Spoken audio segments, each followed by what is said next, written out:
Patal fatu le amatanga nei vai aso I whapoponga foi tala mai I Australia a le Radio Samoa. Ua whailoe leo Australia o kengi whaamau maloe au mai whaasorutu la whonu whala au whasai nei rea tunu, ua whaawau peo na wa aiare whao ngā mai o container malulu e na nā mai ai cocaine ma au mai ai te tonu o sini. O rea so whailoe ai le Australian Federal Police ma le Australian Border Force whamtananga I whaatau le mau o le fast food tasi kilo o le cocaine na nā mai containers e lua I Port Botany I Sydney I le māsina na tenei. O le container mua au mai Chile, sa maua iai te tonu le 2 piriki o lo teuina mai ai le tasi le kilo o le fuala au fasaina, ma sa maua I le asarusu toru Januari. O le isi aso na saso ai na maua I fo I le 2 tasi piriki o lo teu mai ai fo I le cocaine I le easy container lona lua na sau mai Belgium. Fai mai le AFP o le maua o ia fuala au fasaina wairo ai, wa ngai la tau o lo whaiarea ngai o inga e whao ngai to ai ngā meto tia ia, e na nā mai ai whala au whasaina. Pai mai na ua taunu mai Port Sydney, sa tau mawhai ai le au solutu la whono e ave e se mai whala au whasaina ia, e alai le tau mawhai e o sa whai no whuanga na iai containers, ma ua mai tawina le whaatele ina o iei tu ai ngā tonga whiti, ma tā ua o lo iei mani masini ua whao ngā I la tobia, e I roa tonu wai containers o lo iei tu tonu whala au whasaina. E toa whaari iwa ioi mōrianga nei, ma o le masina nei e lawi nai o lātou I unga. E se dia manarima se lau whale o le awhausia I runga le nofuanga tuai o le West Connects, e lata le o ngā tutonu o sini, whai mai e lua se lau units fau o le awhausia ai.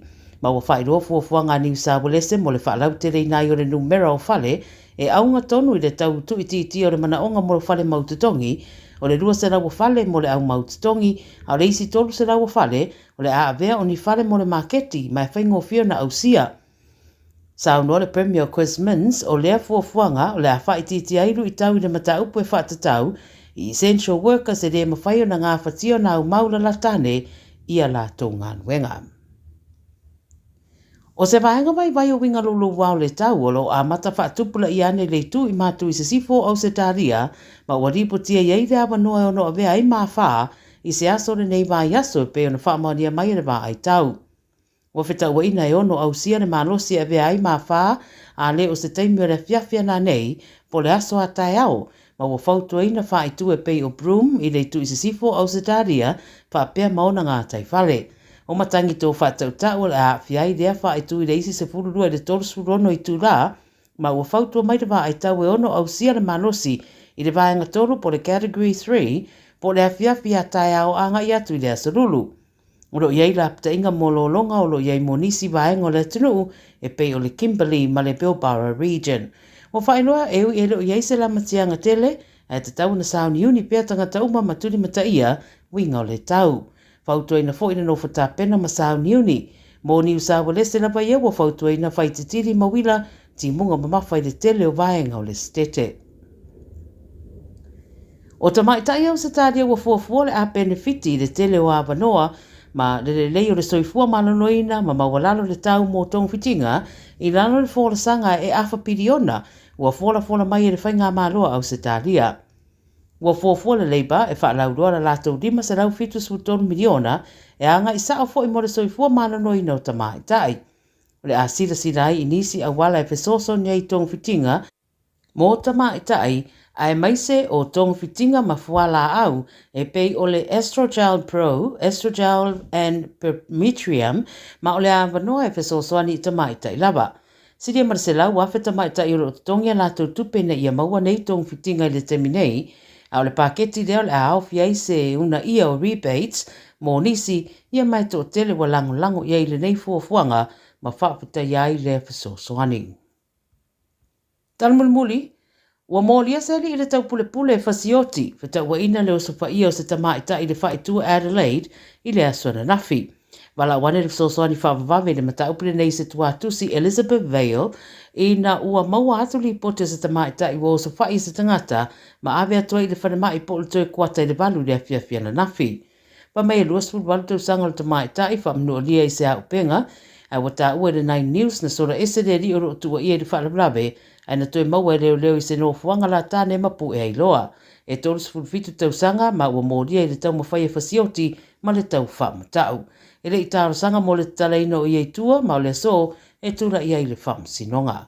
Tala nā le Radio Samoa mo le amatanga mpoi o le nei vai aso. 24 hours a day, 7 days a week. Radio Samoa streaming live on www.radiosamoa.co.nz. Sunga o whenga whakao e lo kawa le fōu maunga Max Ila. Senga o ka amilo i au kilani. Mo koe foi mai lava i o tara i le Tire World and Auto Limited. Le ai mau aiso skoi ngā meg ma pau kawa. A ole me Pico City. E ngā le lua li maka lalwa ia so le kokongi. Le Tire World and Auto Limited e te maua i taawale ma pau tau ngofie ia New Zealand antoa. Mo fo i se ti mag wheels mo so se tu ai ngā taawale ma le telo isi au unanga. Warren Up Fitness i le na ole se fulu tala pia i wha i lo i eina e wha afafonga le Radio Samoa i nei wha abitoa. Talia wins quotes, cue cards, maisi. Walang lo le Tire World and Auto Limited i le lua fitu tasi tolu o mo pau taawale. Po le lua fitu wha tolu lua o mo le fale inisinia. A whai alo sa ili sea o ngā a mata molo walo. Au alo e te toi popole o le Galaxy Childcare e tele o na la lai au kilani i saute. E toa tele whai a o ngā ngawaa o le a o ina le whanau e ia inga whapitoa pe a le sitala lo walo. Tolus fulu i tū la, free. A vanoa le vena le a onga mo whemalanga inga le whanau, free. Maua mea aia le whanau, free. E ia inga whapitoa. Mo nisi whamatalanga, whafso tai le o lua tasi, o valu tolu, lua fitu, lua iwa fitu. Jana whanawha tia roa, ua te talaina neile o unanga e veni, mo whaktaunga i au ki lani New Zealand. Numero tasi John Coulter Drive, i le Auckland Airport Shopping Centre. Tau whatawhatonu lava le warehouse ma le countdown. Lau whale o fulau iloa le e veni, Auckland Airport Shopping Centre. Matau te whaia ni fo aroi le aso lava e te fio mai ai i le Shine Dental, ai e ia inga whapitoa. Matau te salia le Afterpay, Zip, Q Cards, whapea Wins Quotes i le Shine Dental. E whaia fua whatalanoanga ma le ACC i le Shine Dental. Le aise tongi mo whanau i le bao le se furu lua i le se furu walu tusanga i le Shine Dental. Talanoa mai le tongi ino le whainga o nipo i whaunga ai le Zip, Smile Now, Pay Later. Le aise tului i le Shine Dental. A fio mai le 575 Great South Road manukau pe wala au le lua fitu ono whawha. Lua fitu ono whawha mo le Shine Dental. Tasi lima i watolu amo. Radio Samoa.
masani le maumanga sasa le tonga fai o le sapelu lava o sia upeni masia upea tau ato ato le ie la sao iuta e tu sia o le lafo le ie la sao iuta e tu sia o le lafo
Senga ai tau le fetaui ile fufusi o si o fuae ai le ai oni o se vai si o miti a futau le ofi o sili ai ona oti si o miti a futau le ofi o sili ai ona oti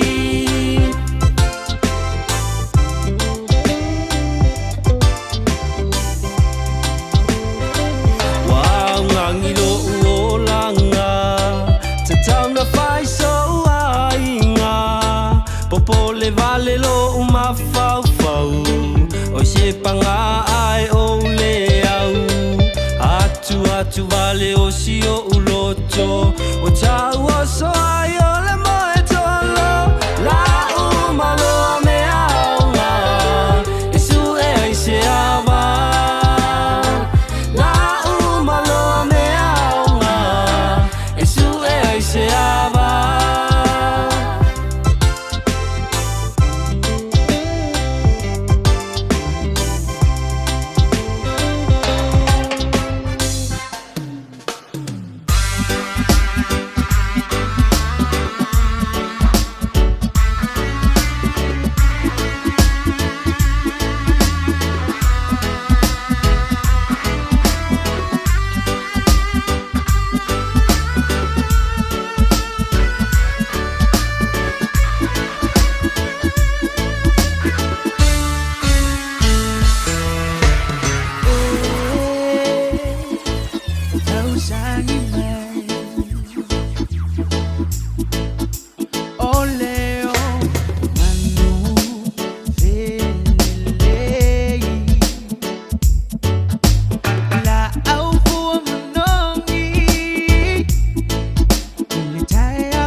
Maya Ona O Ita Sa Otomayo Wautafa Musu Musu Mai Ilo Taringa Sitao Maya Itelo for morning Ia Iata Ita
Never for your man tell it. The swill of no love, ya or your soma. I saw say you live for the bow. Popular pinata, I might say shit up for no. Kill him from time, yo, limit to love. I feel no pillow for my only person. Hold a love for Yasakeli, Kamasuma. So kill Sammy, you're enough to about it. Bunga, kill him a Kalakaba, you are in Bunga. Really kind of sort of not Bunga. So by you pick, I could obey you out of far. But not go to my father, I come on the ya. Bakula in a buka, the Kelomaya Ika. The swallow was silent when go feel the Polonga. But after you so come afar, no galala. Well, my petting Masuma, you know, Savio Mount Mavao, Old Tower Sai. Find that time of Tina, oh, Mare, oh, my, oh,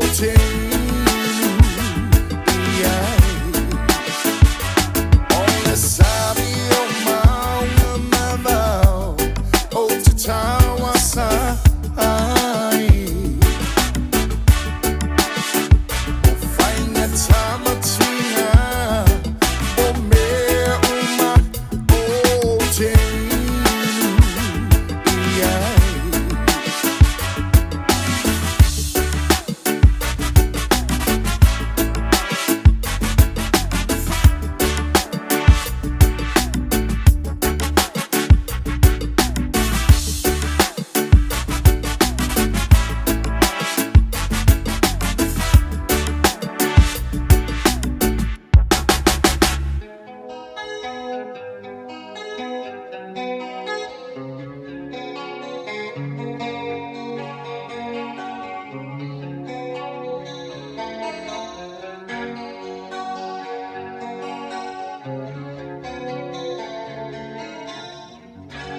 Manua ele afi afi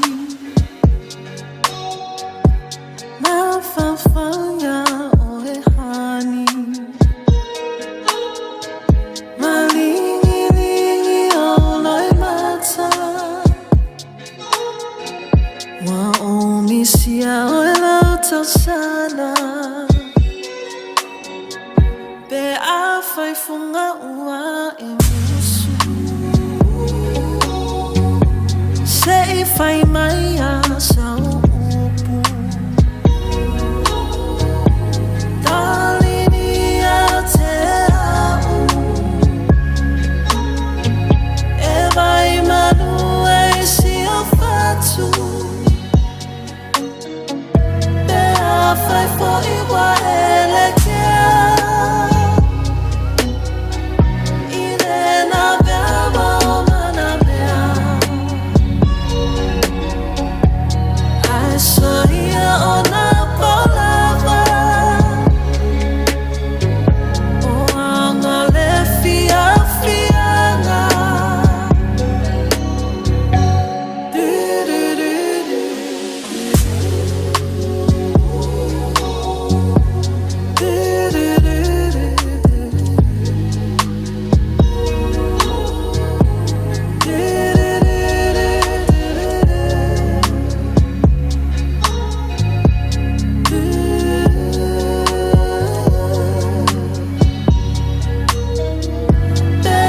fai foi wa ele kia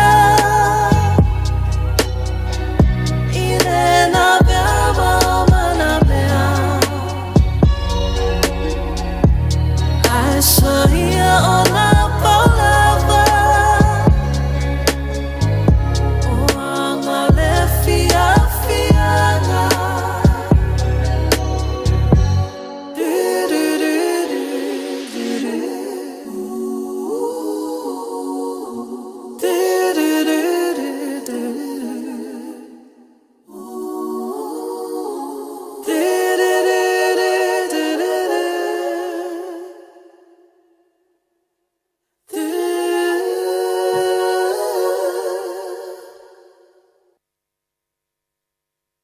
Ua na ole Radio Samoa se furulima iwa toru a mo e tau tuaina o e ilaungangana fitu aso le vai aso.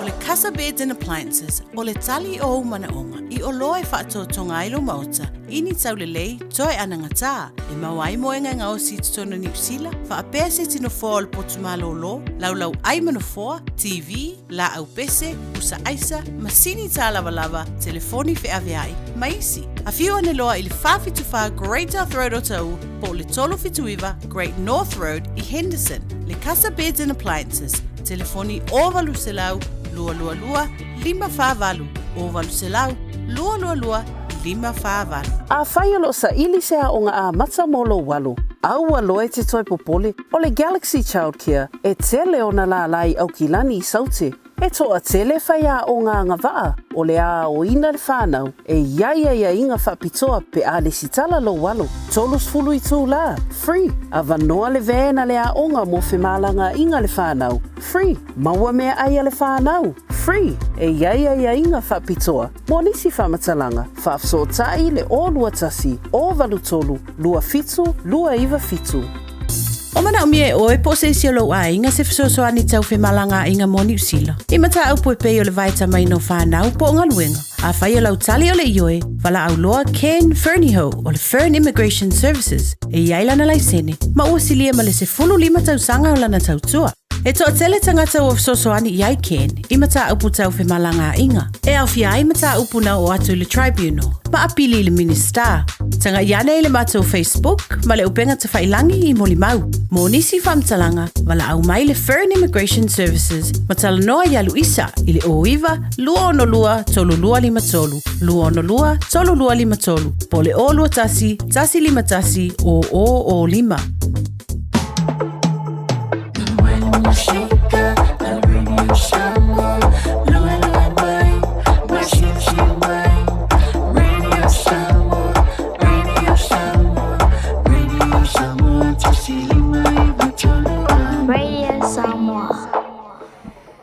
O le tabele to le mai lua sulu no mara minute wa te ai le tu live pa tau tu fa wo le si fonga Samoa su lima e ba todo a mo por camera Gagaifo Faiva ia wai po pon la ne yaso su tu lang po le pianga ya le a tau sa bea El Harrington ia o pianga po ministro po para ai ngai to po mai po lan tau tu stai me o luma ia tar wai le o tau no mai po le time por clame sunga ya met lo atua e lo to po Silvia Malor tato tunu ne po uso ya me se po la na so sani malor tato tunu le ngata financial advisor ya me se po me tau fane ya tonu la mo Silvia umala malor tato tunu po I ia tau tu al ne uso vani le swapa ya male po le pa pongo po ia la po san tana mai ia le am taina po ne va yaso.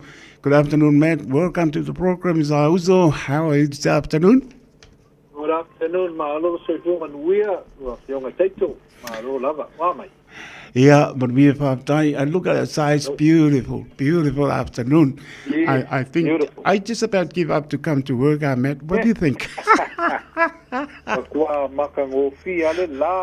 Yes. Yes, a very wadu ka whaua. Oh, lucky ka mo sa vea. Wadu ka ia.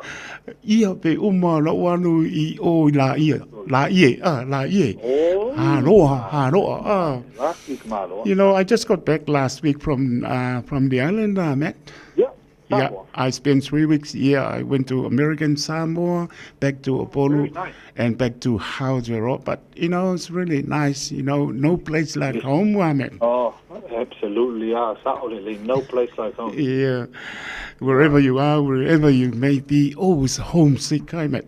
Yeah. Hopefully, Kalusia Oskemi ke footy back to the motherland in the next couple of months to go and okay. check on my parents' house there. Okay.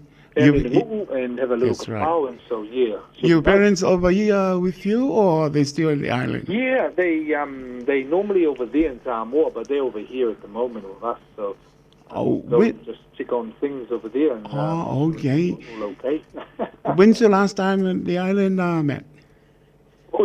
Last time not for Samoa. About last year or the year before? Last year. Good one. Yeah, last year about June last year. Oh, that's good. You still remember everything's back home. Yeah. Hello, fine. One of my dear cousins. Yeah. Anyway, how's family, Ahmed?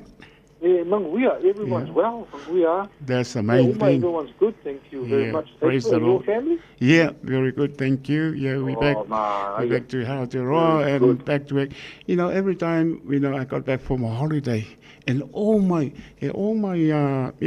mates in the radio they all going to see the doctors, went to the hospital. A lot of ngasi. They knew. So now I don't mind come and cover, the shift. Same when Sabir left the studio. Good on him. All the best and enjoy the holiday before it comes back. Anyway. Absolutely. How strict is the insurance provider with an exciting heart condition, Ahmed? Yes, well, a heart condition there is a very strict condition with the insurance companies. My information tonight is generic information only, let's say advice, no advice, high-level information, among mere advice. Then we book an appointment, I come and see you, and we can go through my 6-step advice process.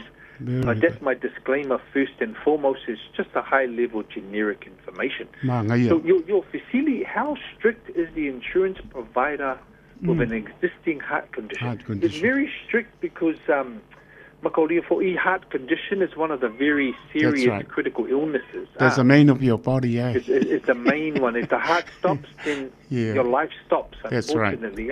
That's right. So and so at the end of the day, we don't know what's happening in our bodies. That's right. Yes. And we can help by, exercise.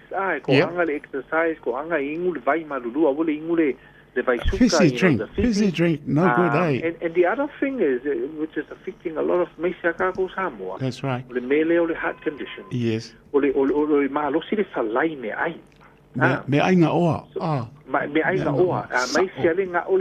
a few nga'os that are, a few oils that are very bad. It's like soy oil,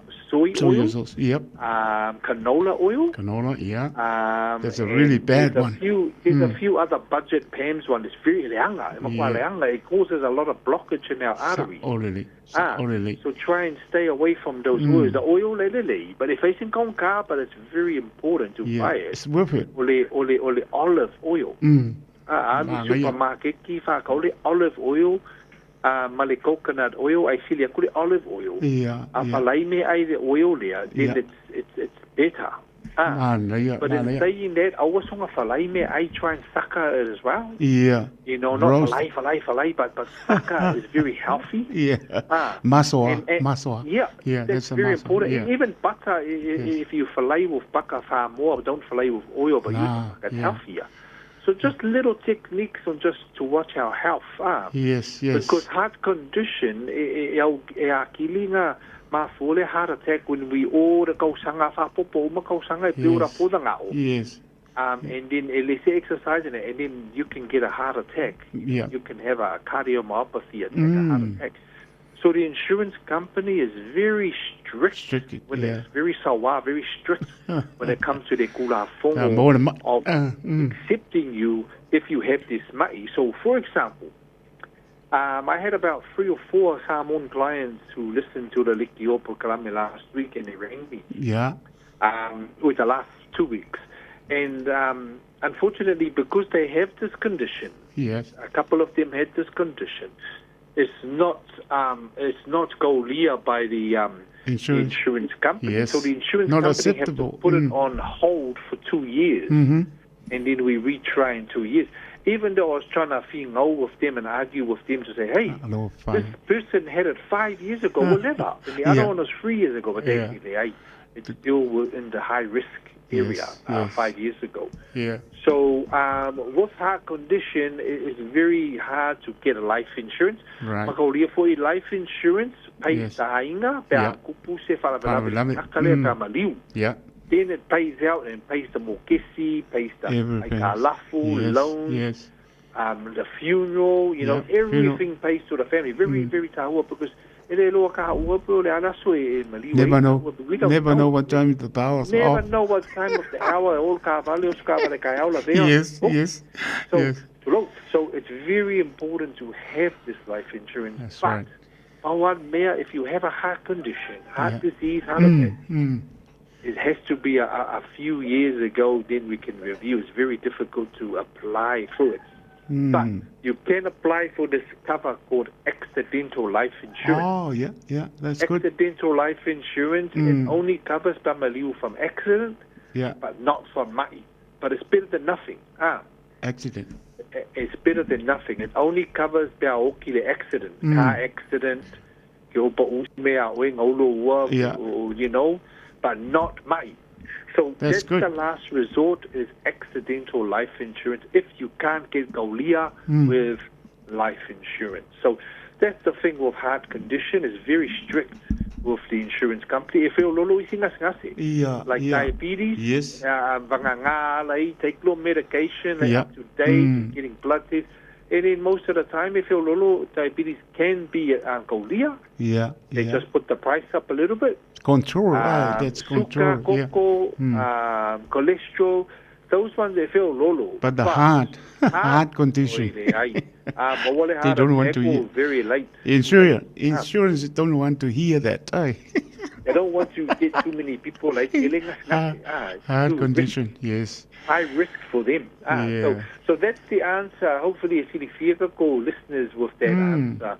The Galileo on the first question, how strict is the insurance company if you have a heart attack or a maifaku or a heart condition? So that's good. Yeah, that's really good. Stay active, active. Stay active. Sabali. Don't be lazy. Sabali. As long as you move your... Yes. Very busy working from 7 in the factory and finish 5 or fale kuka, look after kamaiki. Yes. We don't have time. Let's say can be calling gym, like free time everywhere, but for us it's a hard life. No, that's 24/7. 24/7. So at least very good. That's right. I think it's really good that you explain everything to our community, even our people. That's really good. I really appreciate that, Pat. Thank you so much. If you can keep deferred for 2 years, what the alternative of life insurance? Can you apply for accident only? Yeah, so I might have answered some of it in the first question. Yes. So I pay a defer or the insurance company or the wing of the defer or what they call They say wait for 2 years and we try about 2 years. Not sure, not too sure. Yeah. So what about our before 2 years? Yeah. So then the other way, there's a couple of options. Right. There's a funeral cover one where you can get through Signature. And other insurance companies, funeral cover, funeral cover, so like pays out to your family if you maliu, and there's no medical underwriting for that one. Funeral cover, there's no assessment on medical. Right. The other one is accident. That's the one of Makalaku earlier. Yeah. That if you apply for life insurance, accident only. Yeah. But one there, you're only covered if you die by accident, not mai. Not mai, aye. So that's really different. after you pass away, then hopefully you explain to your family Accident. it's only for accident. Yeah. Because pass away le cancer, pole heart attack, pole stroke. Can't be anything. Yeah, So the other covers, there are some insurance companies, because I'm an insurance advisor, I can go to the market to different insurance companies. I don't Right. just deal with one. I deal with a few different insurance companies. So there are other insurance companies, and just be careful with this one.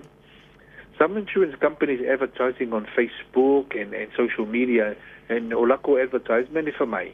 Oh, you don't worry if you got a heart attack. Don't worry if you're a mafala poa, Yes. ula, singasi. We cover everything. You are gonna be kaulia straight away.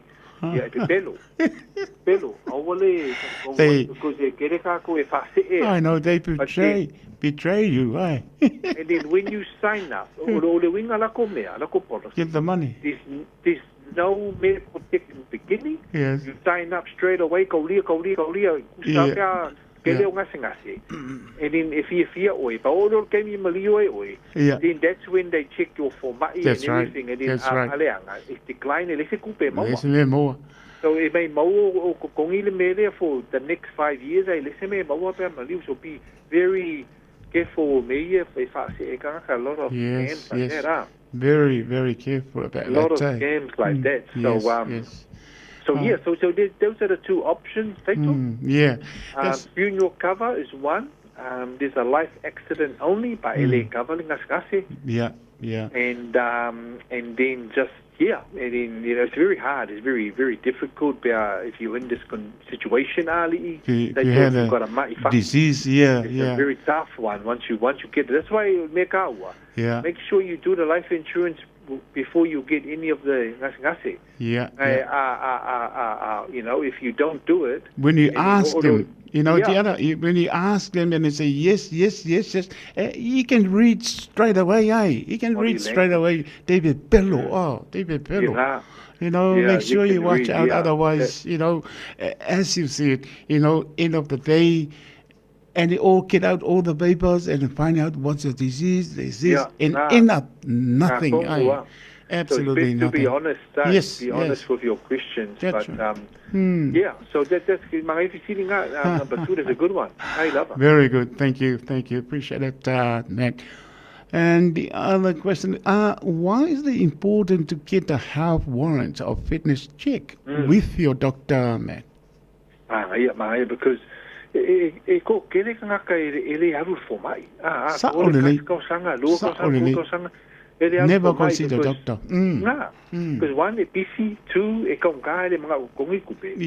and so that's why when you find out, I don't know if you've been to funerals, and when you funerals and when you hear if I may, they never went to the format. And the reason why like that, because ele ialu is yaki for mai. So when you isika vale go konga o le kula fongo go konga shakilo warrant of fitness o ka vale. I expire lo warrant of fitness ka vale e sala o ele mafainga lu le wala ka vale ma o leo lokalo ka vale. Right. So the warrant of fitness for the ka vale. Now, suilo mafofo and shift this to yourself, your kingo. It's very taua to go to the format every 6 months. A failure warrant of fitness check for your health. Yes. And in the format, you will do a blood test, to do a warrant of fitness for your koko, everything. Check everything with your body. Your whaiai, your faku, mangava. They will check everything, cancer, right. Yep. to make sure ele ai senga le kupulo kingo because apea o ele malosi oe. You don't know. And the doctor might catch something early. Catch early the mai. That's good. Ema fainga, Treat. you are that. You can treat that. They can treat it straight away, but are too late. Ke o le stage 4 cancer, ia ngale No good. so you got Whakari lo ke me pe al pao. That's it. That's it. So very important is alu e whaile health. Yes. On a fitness check malo for mai every 6 months. That's right. Go and check it and make sure that lei alo health you everything's good. There's no worries of your faku, of your no stroke, no cancers or anything like that, diabetes, and just check it because Carlo Philo so ka senge he was just driving last week and he kiki for his kamba he's younger than me ke ia ole ma fainga o pelanga lima pelanga vai Hello, fai. o lucky nga ile A&E emergency doctor was right there straight in alu falmai the ambulance straight to falmai well lucky he caught it because ole rule 101 ole stroke. If you get a stroke, you have to go straight away within 5 hours. Lima kulalo window. Yes. So that they can catch you straight away and you don't have to do an operation. So lucky for myself, cousin there, he went straight away within the hour. They did the check on him and cleared everything. And then that's good. But it's not the right. He didn't know he was going to have a stroke. Yes. Going to but work. you have to see the doctor. Eh? Doesn't matter you feel great. Eh? You have to go see the doctor even every 3 weeks, even a month. You have to check your body. You never know. You got no X-ray. No scan to scan yourself at home. But see the doctor, mate. See the doctor. The thing that one exercise is very good for the heart. Oh yes. Ole savali. Savali, no impact. Hey. The new savali all the way to the That's part, right. to the other part. Just take your time. Just take your time. Take your time. Every day. Walk. Yes, that's right. Better than enough. And drink the water. Drink the water. Not a 2.5 liters of Sprite. Especially 2 liters of water a day. I think. Keeps the doctor away. Yes. Purified water is better than any water. Every day. Every day is very good. I think the last one, joint policy versus single policy and having your will, Matt. So when I go and see my customers, if it's a ongali, then I do a joint policy. I do one for Mr. and one for Mrs. So if it's a joint policy, I'm a liu lesi, I soifu lesi. Then the one that's alive can put a claim in. If I've paile claim.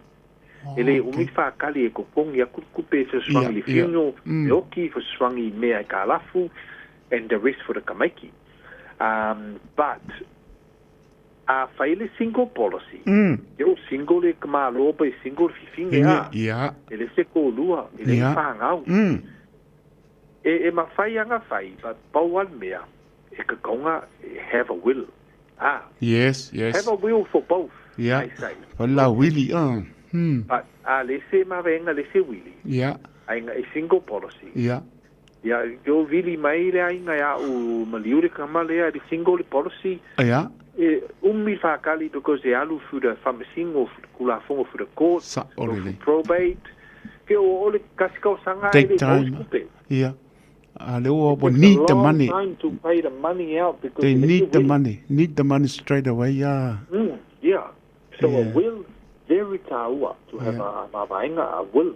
That's really good. To protect it and make the claim faster. So that's the difference between the joint policy and the joint. The konkalaki the joint. A single policy. If there's no will, so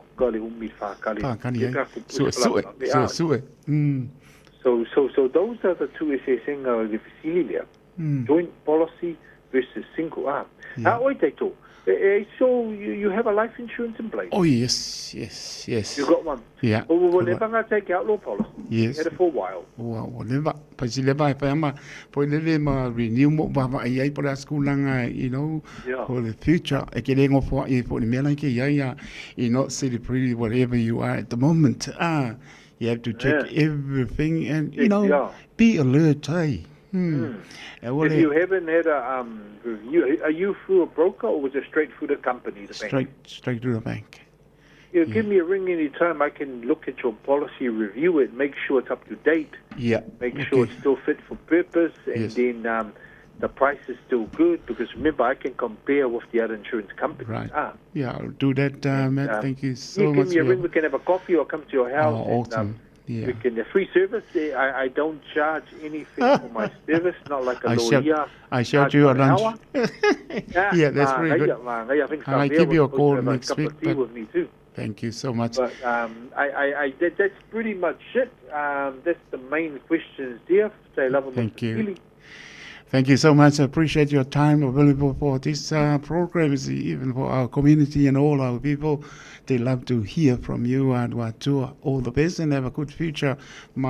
Keep in touch. Might see you next week, Matt. Yes, keep my number, keep in touch. Yeah, but I got your lastly, number. moli atu whawhai ma whaalo I lo tō pa ia ma malu Samoa, I lo tō whawhonga I lo pokalame lene, Tai. ma lo whawhai, ma lo leon sai, ma lo tapuai, so manuele a tua tiuti ma Faiva lene, so taito, so I fua, manuele Yeah. Thanks again, Matt.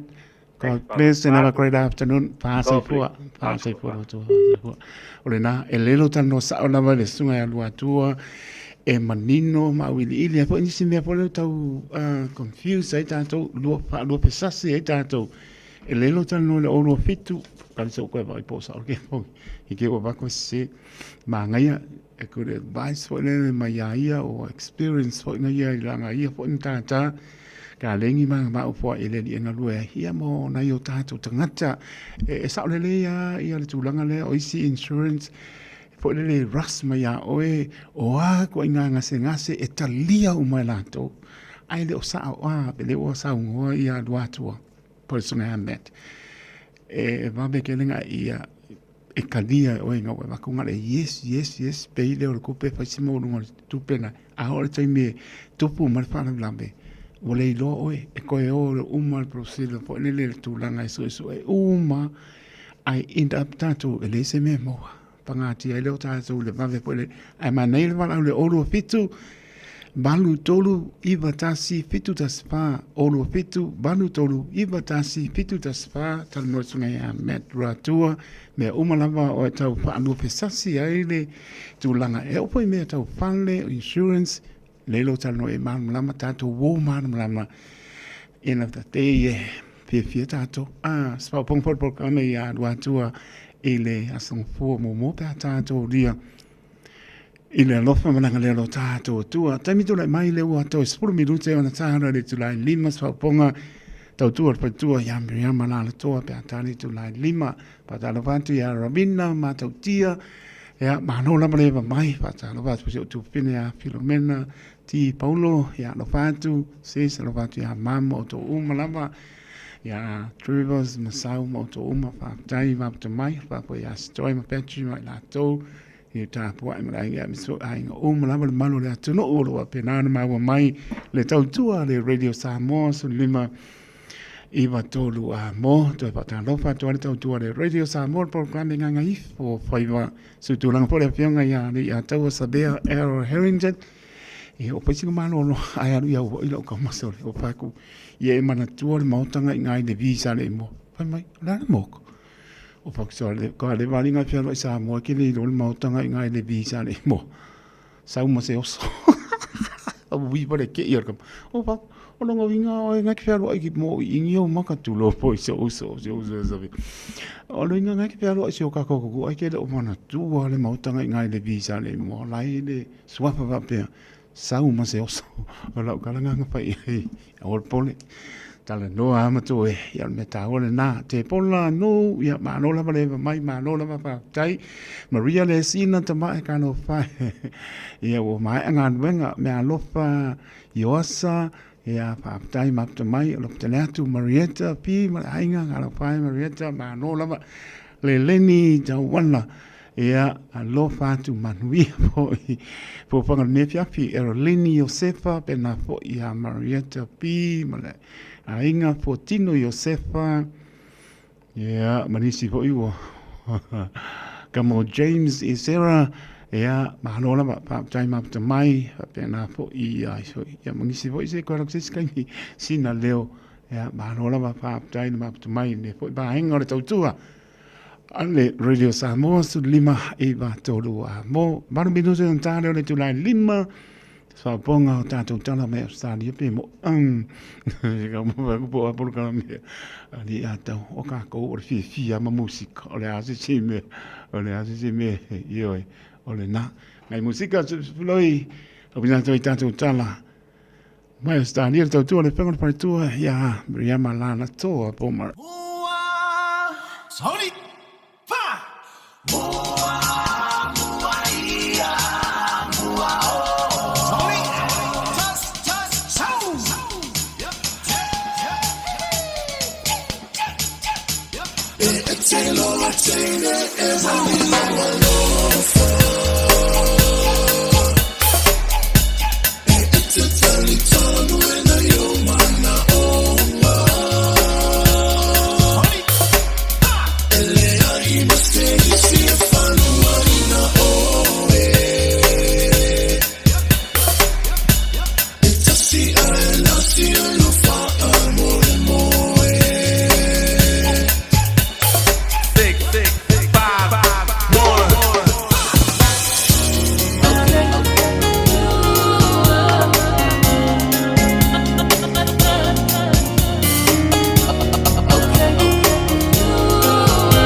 Radio Samoa se furulima iwa toru amo e tau tuaina o e ilangu ngana fitua so le vai aso.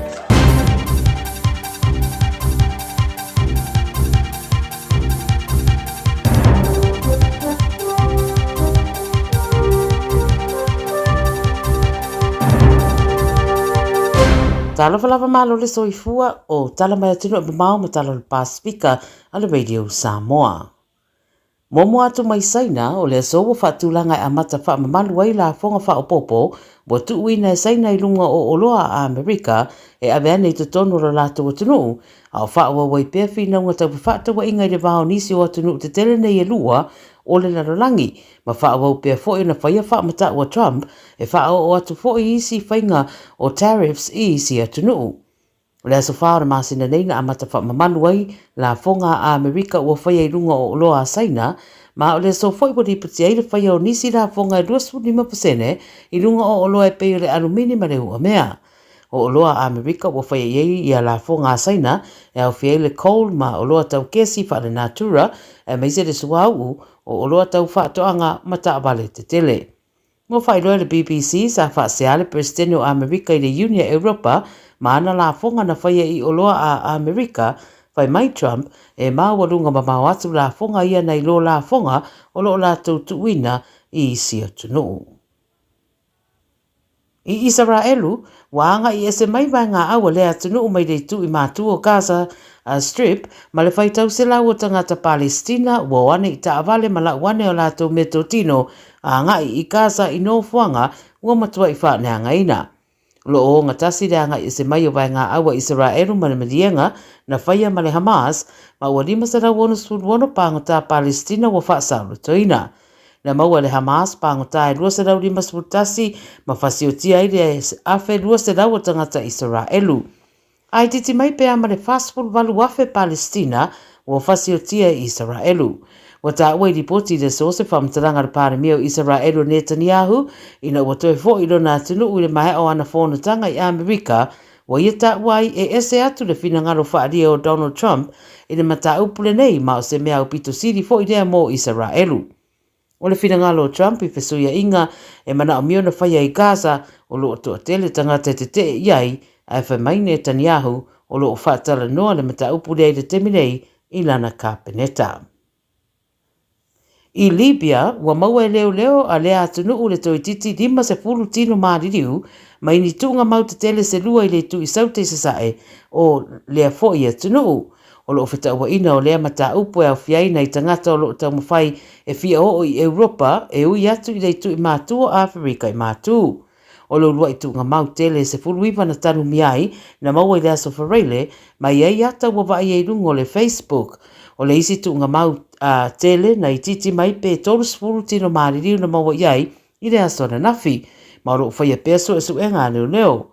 O Libya, o le nofuanga au tūre e whaatau nuu ane iei tangata mai Afrika ma le Middle East po sa tu tonu e tau mawhai e malanga i Europa. O niso i lato wia wa maua leo ma toi whaafo i o lato tunu e au fiei tama e ta imitamaiti. O isi o lo tau fia i nofuanga whaasala po detention centers. Mai le Pasifika i tonga mawhiti, wa iei le popolenga o tai o le Pasifika i ni fuafuanga a Trump, e toi tipoti e se mai le toa tele o tangata Pasifika e leini o lato pepa i Amerika. O se tasi popolenga i nene i o mai i lato wia i o lato o tunu i le Pasifika, ma whaatupula i aini sori ngā tū la fono. Pai mai le New Zealand, mai le tasi tesi ma le whamiliona o tangata o ono tipoti e se mai, E siria ma le 5 se lau ono sputasi o ni seni sa ia o fiti. Se lau 5 sputasi o tangata Tonga ma le 5 se fitu o tangata Samoa. O whaatala noa le mata upu lea le pāre mi o fiti si ti Benny Rambuka o ia fo i le taifono o le Congressional Pacific Island Caucus ma isi tai o le Pasifika mai le tau mate o le a wha peo na tala noina le nei mata upu ma popolenga i o na fianga. Tala mulimuli wala patai mai le komisina o leo a Papua New Guinea o David Manning i tangata fia wha o ngāle social media ma o lātou whaasara rau wha mataranga se o le āturi loa i lātou wia i a lātou wha mataranga. O le tadi atu lea le komisina i nisi o tūstusinga ma wha mataranga i wha atatau i pei po te tonge o leo o tala noina i nisi online mai le sao ma tupu ai le pevesi. Pai mai le komisina o i lātou e wha wau peona sa ona wha o ngā se ia au nanga ua lata wha i wina ia ma wha amuta le atulanga ma ua tele le mau pepelo ma wha mtalanga se o lo o whea vea i ei pea. Tara nāre Radio Samoa mai atunu e mamama re Pasifika i nei fo i aso ia manu e tele whea o mga ruenga o whenga iai.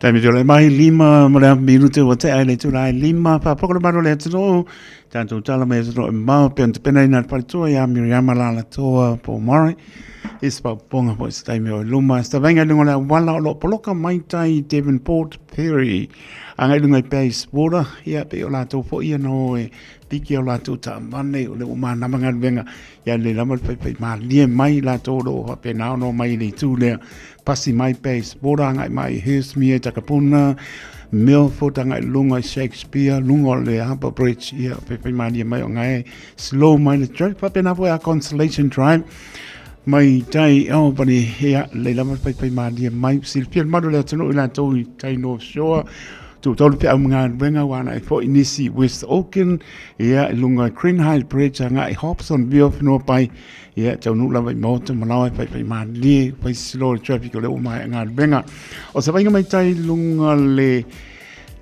Simon Street ngai kai papas o le Mabai tu Crawford Bridge ngai le moto nga singa se au kinani ia pe ina lai pai slow traffic la to ia doctors nurses ngai nga venga mai se po la to asia tu na yo tato ai ngai moto nga singa se pai mali o poloka mai Crawford Bridge ngai New Market sau foi kai Simon Street ngai kai papas New Market Manuka Road sila fiel mano le tno ngai foi Memorial Road Middlebank St. John G. I Moa Pilkington Road ngai pe miwa ia le lava pai mani mai ngai mai Ellerslie Highway Mount Wellington Highway slow the traffic lo sau ngai kai city ava pe ngai mai Manuka Road ngai Queenstown o neanga ia pai mani ke o Mangrove Bridge ia ngai lo le e pori ingi mangele ia mai paso I fuoro I wo mai masani mai nga koe velo iskai mo anga I mai Lincoln Road I West Auckland mangai slow mo traffic nga I Henderson mo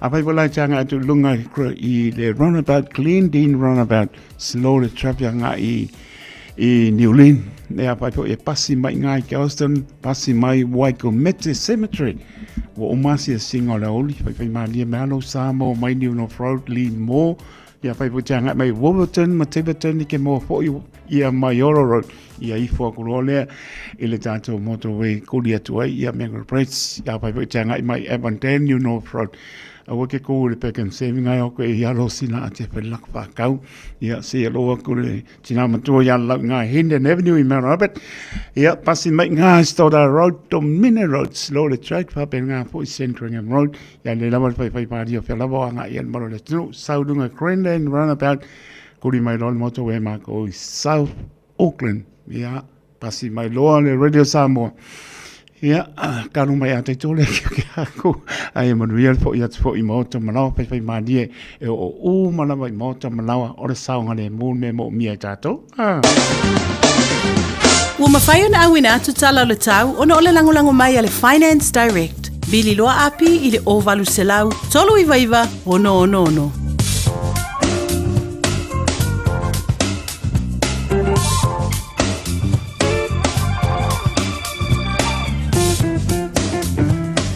O se venga tala tau lo tu mauri mele pa movina o ke lani luas furu ono le monungo lo ia le bela o ke lani o lono maru le fiapis furu mone ono.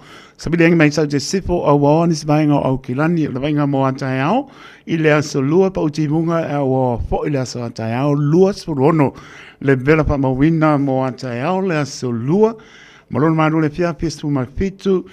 Baba atu i longa tono le vaiaso fa mai mana ia sulo la au o po ni sima enga longa tono le vaiaso lua sul fitu le verfa mawina ia mole hasolulu lu sul fitu ma panpana lon manu le fiape sul mai fitu pa uti bunga le stofi au po i lua sul le verfa mawina le stofi ia molon manu le fiape sul mai fitu fa talo pa si tato tono o Samoa ma lo la var fulau long si tato fa mianga sa mai lo tato tua lofa tu mato lo ai tau malele atu lo mato au mau ia tunu mau su e lava fa malamo le Israel moni ma vai si ona tunu talo mo o tau talo mai fo mo mato au lo pauti munga au fo Samoa lo sulu iva le verfa mo ina mai si tato tunu mo lo manu le fiafi lua se pur mariono ai mana tua lau tano o se vainga ia no pa to lava mana i sulu tau so ingo rina wai kanto roto roma tau po tarnaki mano tu o le mānai o le suru la,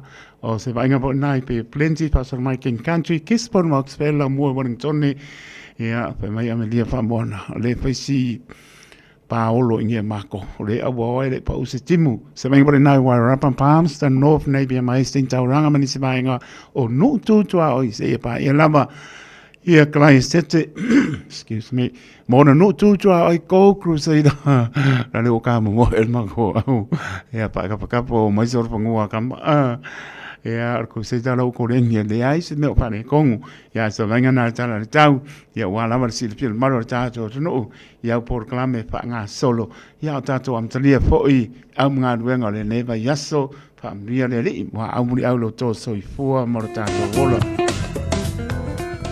Homeowners, talofa lava. My name is Api and I have a special offer for our families today. If you require personal financial services, I'm only a phone call away. Call me today on Olualua Ovalu Faiva Lima Tolu Tolu. O e sila fia e iwa te si male tolu wha miliona tā la le se leni ale UTOS ua toe whaasafua atu i ona sui whai unite i le lua o lua wha. Whai sau teo ngā tupe e teo wha whainga luenga ai lau se leni ina ia vave wha tau nuu se wha moe moe tā ua a lau ainga wha pe e ka le sia. Wha o ngā au nanga le ANZ po le talofa voucher, le M tā la, ma le My Cash e ala i le Click X. Wha afso tai mai le ono valulima lua ono iwa whaiva, le www.utos.ws, po le emaili o le info@utos.ws, po le Facebook, le UTOS, le whaaputu ngā tupe teo whaawhainga luenga o le mawaenga tausia Samoa, teo whaawhainga luenga e mātou lau seleni, ai sele e oe le manuia. Beta Drive Doctors, i le taulanga whaatau i mangele, whaapea manrua, o le vaenga o sosingasngase pe amana o mia, e whaatino e fo i matuipui o le whanau witi, o tuipui le COVID sfuluiva, mo i lātou e sfuluan tausanga malunga atu, whaapea matuipui o le flu, pala au telefoni, 255-25-valu, mo sauwa noe whaatino ai nei au nanga, o fisa whamai i mangele i taftafane o le McDonald, a manrewa i taftafane o le Whaletusi po le Public Library. Beta Drive Doctors Clinics. Talofa Samoa, o Ateshna Ryan, o le Licensed Immigration Advisor mo le Auckland South Immigration Consultants. E visosoani mo so se tuai ngā visa e malanga mai e New Zealand po Australia. Telefoni mai nei loa i le o valu o tasi o no valu wha fitulua. Po le olua tasi o no valu fitulua tolu o.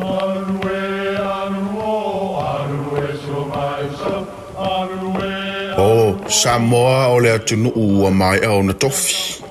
O le la au ua mai au ngā tātulanga. E le to e tau au whangaina. O le vai fo i ua malili ua mai au na saiki. A o lau polo kalame o le vau filifili. Ua na o se toi wha manatu. Ua na o se toi whangu ia ua nganu Samoa. Mau upu ta oto, mau upu tu. E ala lea e ala ngā upu ma muanga ngana, ma le vau ngana. A wane i emisia le tātou polo kalame.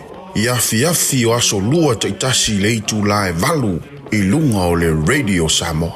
Ia manu ia tele lau mai moanga ma lau whaasaunga Samoa.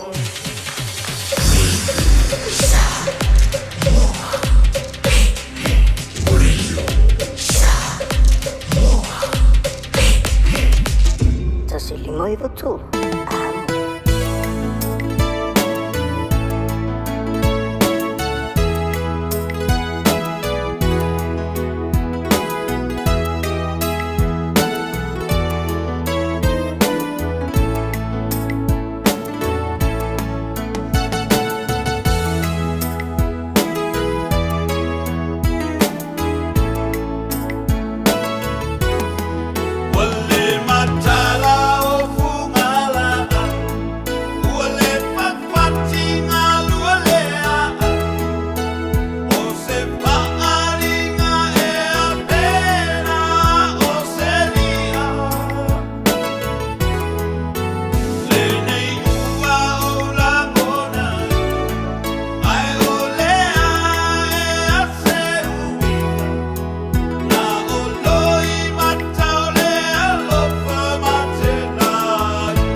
Te le pa masino atu po ai sa le mo mai le so da inga male pole le o mega ka le sunga tong sia pe o Wilson se pa se tala talina po nga wenga le ne po ba yaso o po ro pa tal pa tu le pe le pole tong sia ma no le pale ma no le sai tono lo mi mai nga wenga le mtadia le ba yaso le tautu ale o mega ka pa tal pat.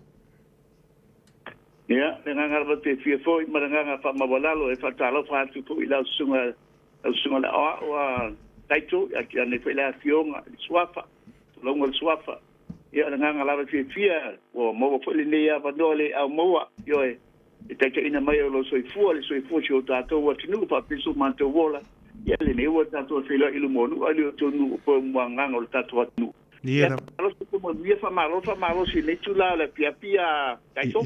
Ma lo fa ta langona le tas ine te wa e pesili mai te au po fe o ia sta so ia sabea po la pionga ali ata o te le bili mai milon mo mai taito ia lo ke ka oko i saunga halu e kabal ka sifi ba so akoni le la umano lo i le palma a le la fa ia kun sia a bala au ko ia fa le o mai asi mai i ke we pesili mai ia le wa kali i ke o ko e me se ska pesili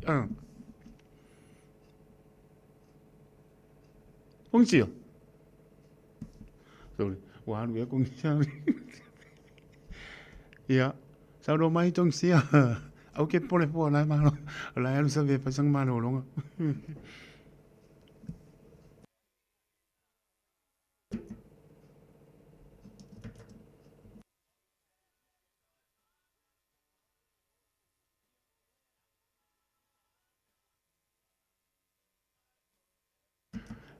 Ia, lelei.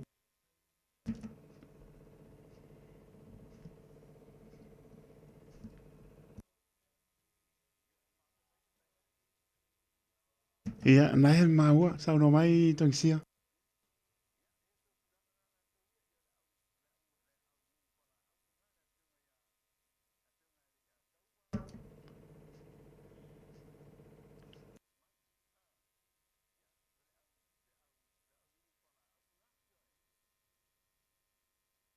Ngā la.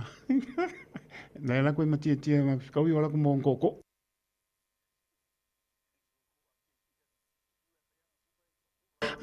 Ngā, e kā mo e asa wale ma le sa fua. Ai oi, ko oi i leo ngā tono le vai asa.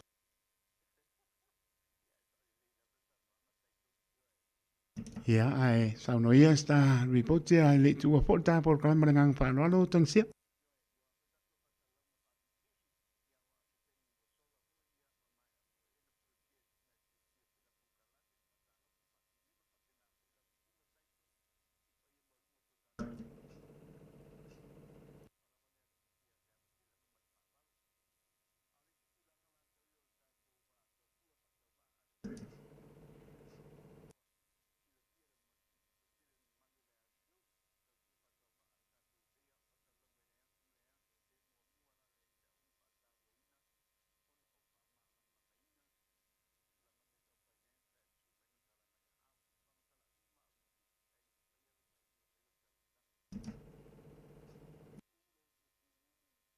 Ma ia wa e sila fia ma lama i tulanga uma.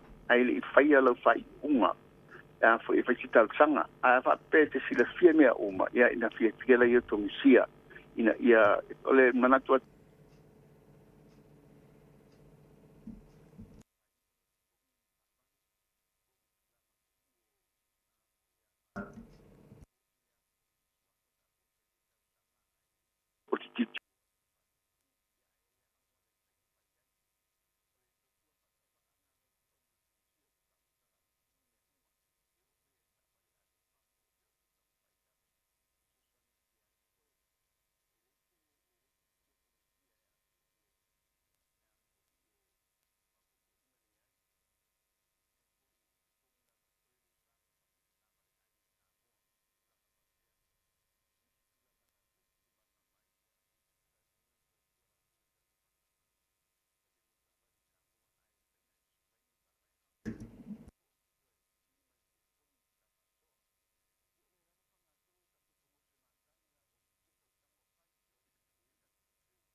Lia na.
Maro papai a soi foia mo dia ngā rongo tō nea whiawhi soi foia tong sia. Sunga tong sia pia Wilson le lilo tal noa le la numera o lo tasi whaapitu ono lima whaatasi maua le lei. O lo tasi whaapitu ono lima whaatasi maua le a numera sunga tong sia pia Wilson. Ia pe wala au le lua pitu lima walu tasi lua le tautua le o meka gas i le numera lua salau Cavendish Drive i Manukau City mo le lava sili turanga o ma lava i manino i luma ia te fo i mauta i lo fia a tu ua i tua nisi tu ranga e toi mau muli te wha noa noa le mau so sani a tala noa i turanga uma wha lama ia i la tō lo taimutani i to tonu so sem tanga venga ia e mau lo fia te fo i ama lo fia a lelo tala no oro tasi whapitu ono lima whaatasi po le o iwa lua pitu lima walu tasi lua salau Cavendish Drive Manukau City le tau tua le o meka kas. Whatara patu Marietta pi ia mana inga manola mana maputa mai e te wati mai awa manola ma whaapitai pe mai ia Catalina tali ma lie. Alo patu isi o mam ia Maria Mimita bai Timo i nai mangele alo patu ngai o sisters la iti o lo ngafa i le tausino si o mātou ti nai sa uma au le nā lo patu ia tali pe au ia whapea fōi tānu pātu fōi tani pe au i nei i bai teleuta Samoa whaptai ma ua mai ia mes fōi o lo nisi o lo maputa mai pe tone Wellingtone ia whaptai mo rau whionga taito mo tiute ia lo whātu mo tōi Samoa whionga le au pepe pili o ane tānu whae ia matpatu ia salmasina man no foano okay ia o tara a le au pepe e le ma ia o tara me le au pepe taito o e maa kua o le lau mua le o ngisila o tara ia o whae ko piama ia o e ta ma la lama se me tano ia le au pepe pe ia ma taito lo patu Catalina tai mania ia famiatu le aso whanau ia o lo grandson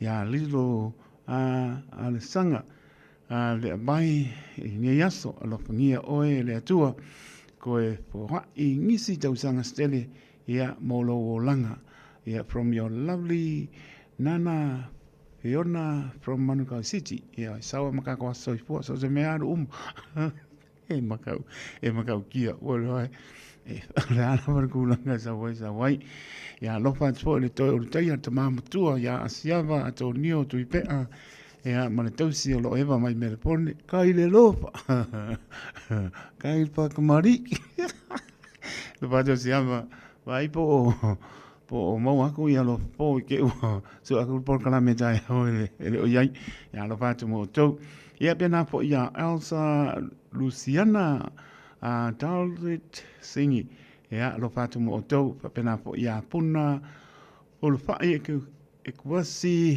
ia alo lava leva mai whaaptai a mosa mai Melbourne ka lo whae sina leo mane ainga lo whaatu a me lia wha moana o fo i marika fo ia lo whaatu a me lia wha moana mane ainga lau mua Wellingtone whaaptai sina nai manuia o le kauma papalingi find le exercise pe anu mātala noa i marasunga a met luatu ioi a e kauma papalingi a pai paipa e lunga munga i fo i lalo o ka a toa tino le tama maolo fia ia sa o le fai mai a te mali i Britain sa o le taito o le fai al fa maraski o le sabali ioi au fa ko pia la sabali sabali le mu mo fo lalo ngai ia no fo ngai lunga le wala o sa nia le cancer e malo lo ai tato e malo lo ai tato a o fosi le maso ke wanu ia o le na ai ba le panu mai tau mapa le malo le tano ia ba le paolo sa bani ai ia e fo ia la fana a ver te mama te na mo le mapa fana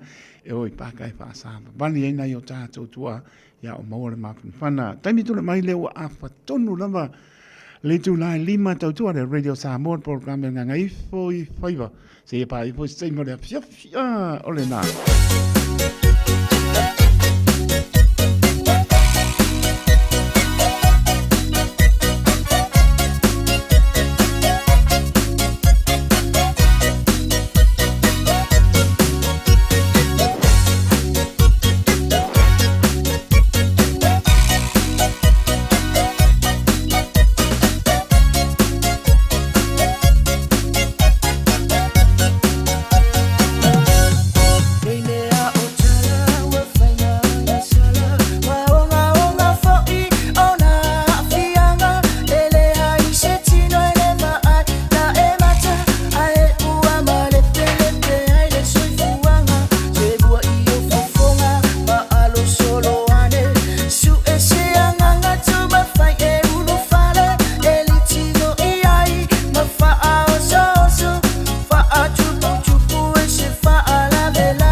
Eva mali pese, malo le whaafongafonga Samoa, malo fo ile eva ile musika. Radio Samoa #1 New Zealand akoa, Simpson.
Ua mawhai o na awada tula polo kalame le leimo o ia so taitasi o na o le lango malosi le fale maliu a se alo le atunuu o ese tatupu Funeral Directors i Manukau City. O kalame le leimo o e talo falava. E ele whaapunga whaapeo o masani e tatou. E malo lava le masani. A whaaperitania. It's who you know, not what you know. Lono winga, e taua tere lo loa se tangata a wā e whaingo fia ei se mana onga o lo fia maua. Ai mei se lava se tangata maua lunga sona tūlanga. O le tasi le nei o le vaenga ta ua le te talo mule Yesu. O lo tu sia le ang mangalia a Ioane sumana fitu. Wa oufa ali atu lo suafa i tangata. Na e fo ai mai atea ui laulangi. Sa whai lātou mou, wa e fo ina mai ia i lātou i atea. Wa lātou tau sia fo i lau a fionga. E whaamani no mai ile fuai upulea o le talo mule Yesu. O le tasi lea vaenga tāua o le ngā luenga wha evangalia Yesu i le lalolangi. O ai pei ona iai le tele o suafa na wha o ngā ina e tangata e peru mo le tua. Jehovah Jireh, Jehovah Rophe, Jehovah Nisi, Jehovah Shalom, Jehovah Elohim, Jehovah Sabaoth, El Elyon, Jehovah El Roy, Safat, Yasha, Malek, Father, Alpha and Omega. Le mafutanga Yesu malana so sa faali ai ma fa amautuina le tāua o le suafa o Yehova le tua. E bei ona tali atu le tua ia Mose ina ua fesili atu Mose po o ai lona ingoa. Pe a fesili mai tangata e peru li suafa o le tua. Na tali atu le tua ia Mose, I am that I am. O au nei le sili esi. Na whaonga aina tele nei suafa Yesu i ana fetalainga i lana tala inga o lona malo. O au nei o le areto o le ola. O au nei o le malama. O au nei o le leo mamoe le lei. O au nei o le toi tū ma le ola. Na o ina Yesu lana uso, ia latu i loa. O loo fetalai mai ova le tua, o au nei lo o tauta mā o i le langi. O Yesu lea tauta vava ai ai, o au lava lea. O suafa umana whaonga aina i le tua. E whaalia ai le nā tura o le tua, i ngā luenga mamana na whaalia ai le tū maanga whaale tua. O le aso maliu, e whaale tino mai ai le matau tio le alofa o le tua. E tele whaamanianga i loa tātou wo i loa o le suafa o le tua. O lono winga. O le ola e whaavavau, e maua lea i loa o Yesu e pei o nei e whetalai mai, o au nei le toi tū ma le ola. Ai le o le tele o whailonga ma le poto o tātou maua. Eternal life gets from who you know, but not what you know. Whetalai le tua, i le salamo i iwa sumatasi, o te whaama malu i ate ia, o no ua i loa e ia lo ingoa. O dono winga, e si ia e oi le mea maulunga i le tua, o ua e loa lona suafa. O le sa tauro, e toi whaamanatu mai ia i tangata uma, ina ia tauta lia lona suafa pa ia, o au nei le toi tū ma le ola, Yeshua, Joshua, Jesus, Savior. A tuu i se isu whaupunga sao, o au nei o Yesu le whaaola. Le au whaafo ngai le nei yaso tātou te le maua le ola, i se ingoa se e kāle sia po se lotu, e le whaasawina i tātou i le lotu. Wa na o le suafo Yesu ke riso tātou te maua i le ola, ta lia o ye a vea mau whaaola, lo fia whaamasani Yesu ia te oe, lo fia whai wo Yesu ia te oe, o lona nganga, i lungor sa toro i a vea o e mana wo i lona malo.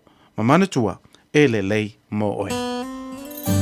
O le ese tatupu Funeral Directors o se fale maliu Samoa o le tali foilea o taimi whengata o na o le malanga al maliu maleoti. E mawhaifoi o na lato awina atu ma awina mai tino maliu o e pele mai so o se atu nuo lalolangi. Bala auno le ese tatupu Funeral Directors i le lua no lua toru fitu o. Lua no lua toru fitu o. Pea fiuane ele se fulu manevalu Norman Spencer Drive, Manukau City.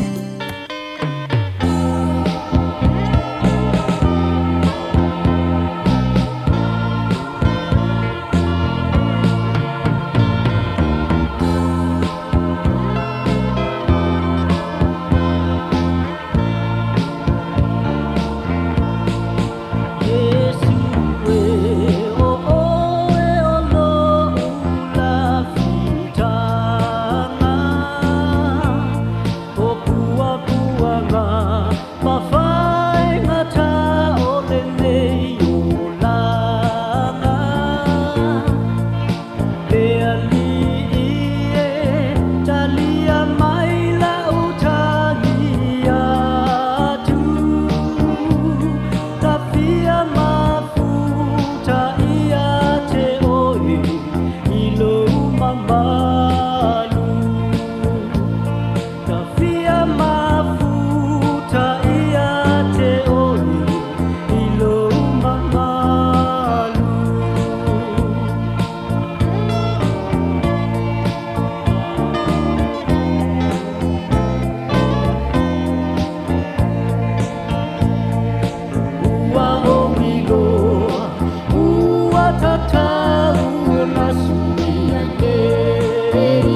po Maria fa tala se mata e mo Yesu lo la tanga pa mai atu ai le por klame mata ngo pie ele leimo oe te pene nai pas solia lo longa Yosua batu pa maroma pa tai lo sunga pasta solia pene ino nei por klame u poleola sulu yo tato mai o le mam lama yo tato wana tai la sili leo lo to soifua mono tato wola pa le nganga spauponga le aso ataiao e mo mori elo to soifua mono mato wola spauponga le por klame tai bitule mai su lua mirute ona tale o le tulae ono ta le tulae ono tato tala i vai panua panga solo tato por klame tale tulae fitu suia po ilo foa e nga i me leo se uso ya sau se panua to te maputa se pa ia le ono le taia o le ngor kai au por ya malo to pa tano pa tu pa ia mo lungo ta to tu tano fai na yo tamana yo tu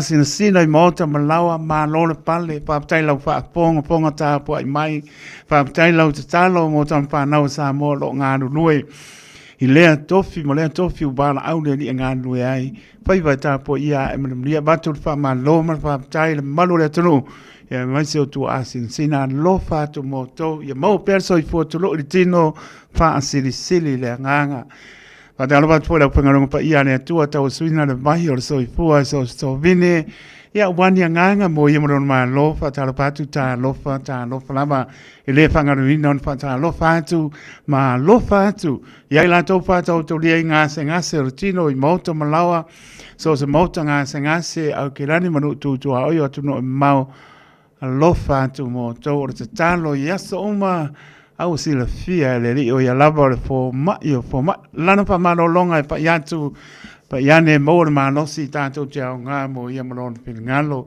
patalo pa ya tunu mal le tunu ma lo lava pa tai pa ponga mai ya tunu mau ya mesfo la mai mo mai ya pa malo pa tai le to le tunu pa tai tele lo to talia ina o le tautua le Radio Samoa su lima iwa tolu a mo tautua mo e fitu aso le vai aso lua spurfai tu la vi e reri patalo pana yalam panau mai apo ngad benga le nei aso tamam teine le ngana tautala to anga fai tolu tu spa ia so ani na mo le ngana no martasi le na no soifua e ai tau matua mo la e taito au ni ngalo e ngalo lo kalo fai le lumna io Aki alofa ya o tau ai ngalo pengtao na e ngana ai le mea alofa le li po ai mo tātou malama ai e maua ngana mo nana ngana tātou Samoa manaia maua lau whapetania a toa tino tama whapetania e toi wha Samoa ese le manaia e le whaaponga na iau mātua o lau whaipe au lau a o ngā sā o lau nuu le kānesia e matua fia ma pati pa pea pati vi e le fai on tau tala e mese o to lo o la e ma ia tunu e mau ai e manu o to lumna lo fangia le pui lo to wola i to tono fane a onga sausawina le toto ke riso a vese ni a nganga le anga wha ala lambe mo tau wai tu ua o to e matua e o ngā dulue sa ili se tupe ia o wao tōru mna ia mesole no nofo ai tōru netu e le whaingo fie ai e manatua le tau wasa o lo ta māmaro tina pau ala me alofa o le manuia o lo mna ia e mōre pō lopo le kisa valia e le lainga ala e pati wa pēr lo ta māmaro tina lainga po ie ia e te lipo le lainga ngā le whao unga o moifo pa pē lalo lo ta mā ua tangi watu tolu ia me whaapatai le atua. Mea nā paua nā re mea mo mia lo tau ta māma lo tau tina. Ia manu ia o tau lumna ia o ngā tau o ia onga.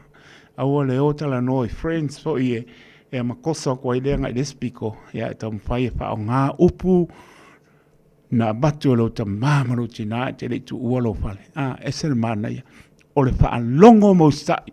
Oka se sua malie. Kua su malia lo wha longo mo stai. E am whai taulo te spa ia o le au ngāle nā. So ani i lau ngana e wha amria le li o tōrum na. A filifili le atua tātou. E filifili. Fo inise o tō e whai matoa o re tāra leini a soluma. Se mai le mana. Kua tātou te le filifili o ia e filifili mai tātou. Famia le atua. Patara patu amelia wha moana wha teitele lava mo lo whaanga lo patu amelia wha moana ma le baenga i le lau mua i Wellingtone ia manu tūtua oi lo patu po i marenta pie ma le ainga wha aptai o lo whaanga Peter Enrico happy 55 years birthday Berenice Nise Kamu right o vai teleuta loves from St. Mark's Ranui Waitakri sole ia mai a Peter Enrico ya la le ngopo le pale mo populu ngaipu ese lo palo songi o pila i mai wa fulu e pape ese me ke ko ila no ai po se ona ngare ngopo le pale e a le ngopo le pale ai le ka penga le pale e ma ngapa mai ana ko e ngomai le pa ki nga ulu anga ke ngopo ko anga ke le pale ale vai menga i puala au e paise ke umanga ia pa karia yo matua pa karia le upenga wenga e o mau se sala ku le pota no bola ma lo pile niko lo fat with oken puna o fa e kuasi ma le ainga pa tai ma mai ya le ngata leo Elsa Luciana ya ma le ainga pa tai el ma mai ia oi foi mai ke o misia ke o waru misi ia ole so ia tamali i protein so i formulia la sunga taito lo fatu si o anti ya ferfani la lo mai tamali i protein ia oi kenge o vai monga kenge o monga ki lo fatu pani Nise Kamu right ma lola ma pa tai Catalina tani ma lie ya lo patu pe po ya ana penika ka lo pai ana pe ni ka nga fo I mai anga pe la mara alo pa te le atu ana pe ni ka ko akule ma lo mara nga mia Jairus pale ka pa se uso yo our pole pa yaso le pe lo I pe ta to Jairus sanga our pole pa yaso le pa ta watu ya ele ta ya fo ya lo mang ma lo ai ko ai pe nga la ko lo mang ma lo ka lo nga po I na ka pi Amerika ya orenga le ai ko mo lunga nga ya la pa tu ta fo tu e pa ma bainga time up to my Yvonne Heset ya lo pa te atu pa ta lo pa fo ya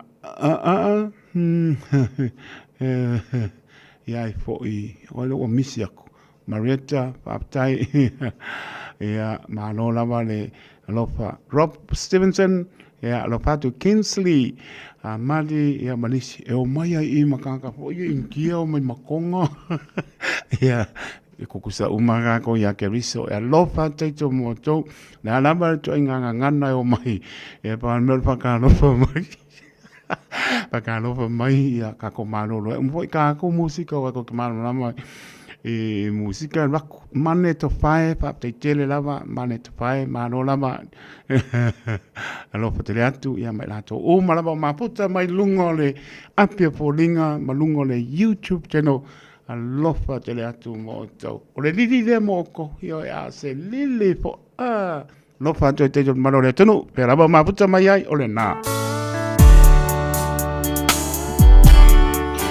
Lima bidute ona tano le tulai ono tatu talai vai panua pe atare tulai ono. Vai ngocho le lai le tama fucha.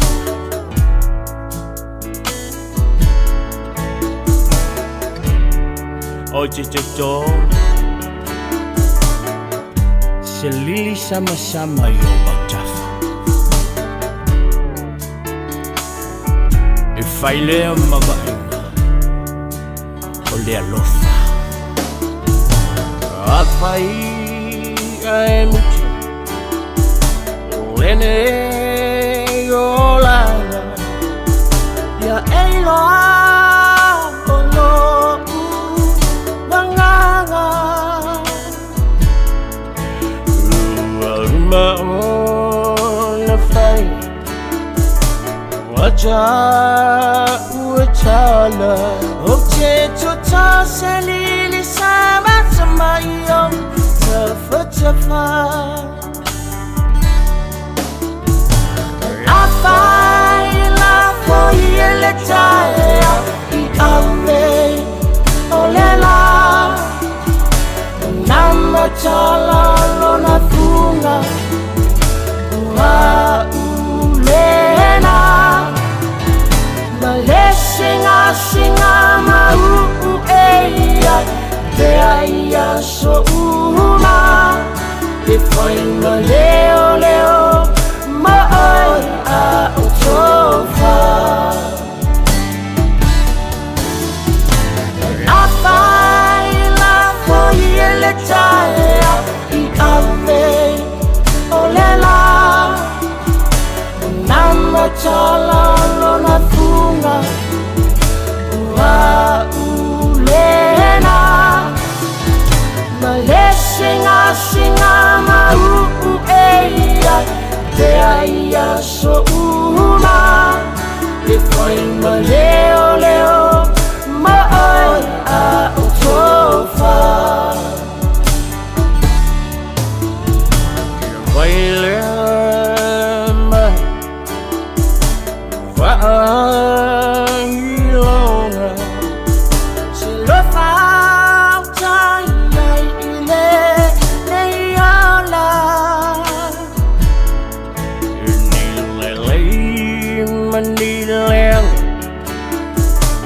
Chama fuchanga awa ele tala no ile pala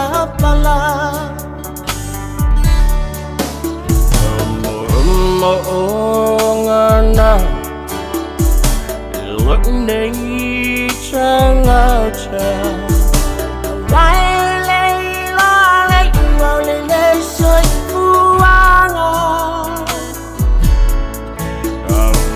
Shava a shelu, shava. cha fola umai Tasilo cha alunga sa alulungani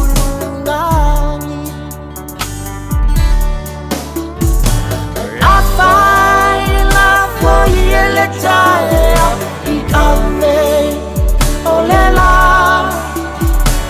Nama chala lona funga Wa ulena Malesinga singa mau eia Te aia so uma Te whai ma leo leo Ma oi a utofa Afaila foiele taea I ave olela Nama chala lona funga Wa ulena Malesinga singa mau eia Te aia so uma Te whai ma leo leo Ma oi a utofa La upele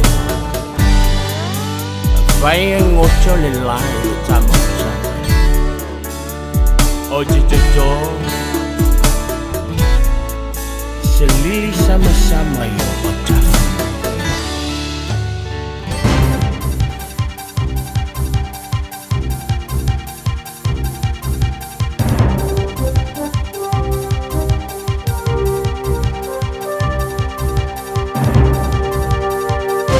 In this update, the government could be willing to let more foreign investors into a summit it's announced today as demand exceeds spaces. The Prime Minister's announced the two-day event in March for encouraging foreign investment in New Zealand projects and industry. Infrastructure Minister Chris Bishop says the government-funded 100-person invite-only event is already oversubscribed. He says the focus is inviting the highest value investments and global leaders in infrastructure. We're not going to have 1,000 people, but what we are trying to do is get high value investment into New Zealand. We want jobs and growth and, as I say, a huge degree of interest from around the world in it. The Prime Minister's playing down concerns of a diplomatic rift between New Zealand and the Cook Islands. Foreign Minister Winston Peters has expressed significant concern about the Cook Islands Prime Minister travelling to China to sign a partnership agreement without consulting New Zealand's government. Chris Luxon says he's waiting to see what that agreement looks like, but our relationship remains on a good footing. But what is important is that there is transparency. In this case, there hasn't been, and that's all we're asking for. And so that's been the nature of the conversations, leader to leaders, but also officials to officials. David Seymour's playing down criticism after he drove a 77-year-old Land Rover up the front steps of Parliament.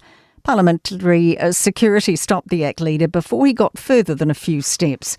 Seymour says it was just a bit of fun and he was doing it for charity to raise money for children's heart disease. I think if the people from 1948 were around, they'd be astonished that I got to talk on the wireless for doing this rather mundane act. Motorhome owners may soon only need to have their vehicle checked once a year, not twice. The government's proposing to extend WAFs and fitness certificates for private motorhomes and vintage cars and motorbikes to a year. Transport Minister Chris Bishop says they're not driven as much and are less likely to be in serious crashes. Motor Caravan Association CEO Bruce Lahore says members have wanted this for a long time. That's news. In sport, the Philadelphia Eagles have won their second NFL Super Bowl title after outclassing the Kansas City Chiefs 40-22 in New Orleans.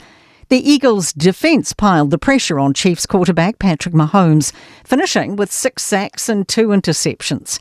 Philadelphia quarterback Jalen Hurts told Fox Sports the defensive effort won them the game. Defense won championships, and we saw how they played today. We saw the difference they made in the game, and they gave us opportunities, gave us short fields, and we're able to do what we do.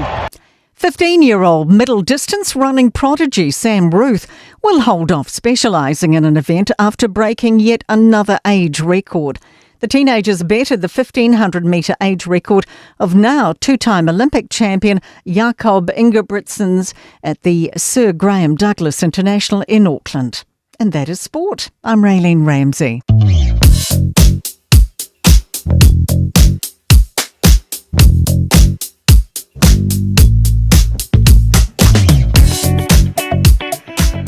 Tapi jole mai Faiva minuto o te aile tu lai ono nau pa pokona mano le tunu au ina to tatu tala I vai panua I le ngana pera tania asta vai ngai lunga le wala te vai ngai lai to le lau papa mai tai pekana heta ngai Onewa Road faces slow traffic anga lunga le Harbour Bridge a le lava pai mani pa pena po sau tai au pani anga lunga le Ala lau papa, ia o paisi poroka mai sau Consolation Drive, ia o Sinfield mano le atano, o le angai mai fo I Devonport, angai base border towards Takapuna, Sinfield mano le tato atano, le lava pai mani e o umanawa I moto malawa pe apa utu tolu fi au ngan, venga pai mani mai, o se venga Victoria Park angai lunga le lau papa, paisi poroka o le naua, mai apo ngan venga la to wonga I North Shore, na no palesa tu ya ma pe o le upu, po to si le field time oi, pai mani fai wai ungan venga o le hale meo la an wai le atoa o le tau nuu saunga le mu tau nuu ia inga ia vi ia le li ia le angat pa ko pe lau vane pa ponga le tunu ai le tau nuu ia o na pa no no po le o le afiafi se bang na po le latu lunga I college here na I towards Chebos Road to Heron Bay Pai asi poloka la anga I atu I West Mia na koi Ponsivalia o le tulanga na anga I West Auckland ia o saupo ngai Carrington Road anga I Merape o le tulanga na ia pe mani Simon Street anga I Kaipabasma Newmarket o mukwa slow ale traffic pe wala no pa atu taimi o sola o Crafton Bridge pai asi poloka taimi uma Leopold Silvia motanga se o lo anga ia tu aina yo tato ainga ia o lama sia singa le ngata leo o fo mai proba pena no atu nga lue ia le lama le fai mali e o uma lama ma maua au le ita po lunga le wala maua lo fie tau no le me lo fa mo ai Manukau Rotanga I told my young I Queenstown, Kianga I lau papa Mengo Bridge faces lower traffic ngai on Neanga, a Febutanga at Nielsen and I Church Street Kuriako ia o Tahu.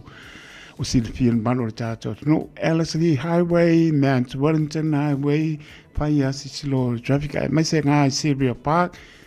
Sinfield Manor no yeah, Pai Mandi, Saudi on motorway Green Lane I South Auckland. Ia, pai mani e o malama I moto malawa pasi mai loa le Radio Samoa karo fa so I fu mai le tautua le Radio Samoa o ia manui so venga nai dunga le wala mor si film malor tato no ale nau si film malor tato no ia manui lama fo fuanga la singo to ne aso ile lofa maleanga le leo lo tato tua 24 hours a day, 7 days a week. Radio Samoa streaming live on www.radiosamoa.co.nz. Kia ora North Shore, it's time to say bye-bye to your bin tags. From the 1st of March 2025, you no longer need bin tags in North Shore. Simply roll your bin to the curbside by 7 a.m. on your Auckland Council bin day. Search bin tags to find out more. All together, Auckland. O e si la fia me e whaatino e mawhaiona e umi ai so fale motu le lumanai. A whai fo i so fale motu, o e si la fia me whaiona whaatino ni isi o fuafuanga e whaonga aire equity o lo fale. A wane e misiere por kalame o le malu I fale, ia fiafi o soruru ta itasi le se fulu e te aile whaa. O le a e si la fia ai au wala e mawhaiona e umi se fale motu le lumanai, ma au wala e whaonga aire equity o lo fale motu, e whaata waise isi o fale, le por kalame o le malu I fale, ia fiafi o soruru wa yaso ta itasi se fulu e te aile whaa. O le talo fa voucher ua whaingofia I inga I New Zealand, Australia ma Amerika. O le tatongi whaatau ia a Liki Wholesale, Farmer Joe, Frankie's, Bluebird, ma le tele o whalaoloi upolu ma savai. O ma whaiona tongi ai leu tuina o ta'wale I Pampenisini e tole foi whangalii, sa walalo ma fasto uta. Whapeale amatanga petrol station I Salelolonga ma lalo malava. Lafo nei lo se talo fa voucher mo loa inga I Samoa I le Pacific40.com. Talo fa Samoa. O Atish Narayan, o le Licensed Immigration Advisor mo le Auckland South Immigration Consultants. E visosoani mo so se tu ai ngā visa e malanga mai New Zealand po Australia. Telefoni mai nei loa I le o valu o tasi o no valu wha fitulua. Po le olua tasi o no valu fitulua tolu o. Talo fa Samoa. Wa ule nei o kāsputi alu. A wale sui alingila wa ule ki o. A eva mai I le se fulu lima iwa kolu. A mo. Radio Samoa, Vevela a. Tavi tuna mai iwa minute un te ane tu lai. Ono tau tua de Radio Samoa programe Gagaifo Faiva. Io sui tu lang po se uso le pionga ia le a tau sa bea Aaron Harrington nisi o fuang para inga lo malanga tua i a Hawaii. Tai tona toi fo i mai de lofa malanga le mtai pe no ai fo i lana tau tua i per masani ai. Ia o tato eva i musika la po i stau pa yatu le una tato eva lava ma fia o le happy lava. Pa te arbatu ia mane to pai kano pai pa tai mono panga pe poi sunga ya sa ule ai yang tanga lo patslom to ya le ua ne ai mo to u malama pa tai ma to mai ya lo pat poi Lily Stanley mana inga pa tai silo nai man wia lo pat le atu pa tai ma to mai ya manisi la malo le atu o lo penar ma puta mai lunga le apia polinga e marunga le YouTube channel alofa te le atu moto patala patfo imto patala alofa te no maro le tulu yoro pa pena no ma o mai le tau tua pai pe ale Radio Samoa so lima I va toru amo pa tailo to manatu mai pa tailo to te lia ina o le tau tua le Radio Samoa o la weba mai pa tamali ta o ma to loto la ta po inga Samoa ta o yo ma to loto Faiva ta po ya manuia ngona la ma fia ya mai so to sani mai ya la po ise familianga mai ya la ngona la ma fia le loto ya ma matu familianga ya te o to uma la malu se o to no pele loto pa watu le so ya ta wa malu male tau si an time la inga ya ma lozo wa ko ngul pasi ya lo fa te la tu ma lo la ba pa ta lo fa ya la to nga no lue ano fai le fengo fie ta to nga no lue a pa me upu nga no lue manu o ao o mai lo le po o mano lo a e te whapafonga pe pa leo winga lea ngā nunue manu o ao o male po manolo a lalai o le po lai ngā nunue is tangata a peo ina le wha alua pe sasi ai kala ngoi lau whai au e au a le lau a pa makara ko pa maka upsisi ya kala ngoi lai se au whai au whai se ngā whai mai au teito ngā nunue manu o ao o mai lo le po o manolo a le lalai make ngā nunue le po o le manolo pe lau kau pa lo pe sasi ina ya ngai ese le ma ngai o le manino le upu ya ma no pa te amosa ma le ai ngari I e ba mai me le pone pa te tele lava ya lui kung waiu a mai ma rozo pa tai ma mai le nga upu to muli pa tai o perf le laku I ngai sini so le e ongo ma le afai tu la e sao pa sao mai pe asese ai ad waku I au ki landi anga I singi au skali e fia toru tu la nga e sila fia le e mo kwa ke le au skali le ba mai le nga upu to muri mana ai ngai Perth a le laku lai ngai ia le nga upu to muri pa sa mai au a le laku lai sili Australia e ongo pe fiku kula a po fola le ba sini ma au ki lani ko ki ale a korkoru kula fai la sin ma le vanga ke le la ia e mo kwa ke le au skali e longi sit ia o ngai pe umma kraiskek e ma fola ka lengi monga pe over den konge me la ka la sambali a meni e ngol monga e wani umata ia ko mai la no esel ma ngai mo fa ma losi ia ma lona ma pa tan malo le tru ia le ma putu ma lo Marietta e sa o le ya pa tu ya Marietta mai taito ya man ko e po nga no le po ala le o ke fai aku ai le la vai fai mai ale o ke fai aku pa ma lo si nga no loe manu o ma lo le po ma lo ngo vinga la se pa o punga ya le foi sa o Marietta mai e fo nga no le po la ko yes o ke pia mai ke ngal po ia ai aka kuoro no tau sisi ia nga mo le winga ma nei o le ma nga ia le winga nga no loe manu o mai lo le po mai lo le ai Naomi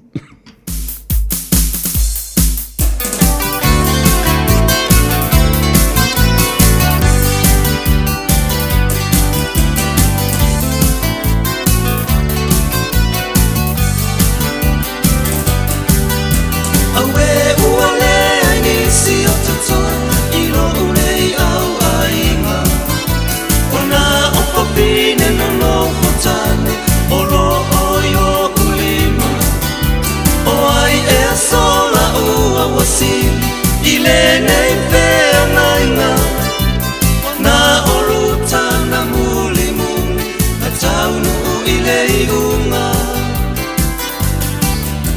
Le ai Naomi, le ai Naomi, tate to alua pe lava mao, se ia tau I le oti.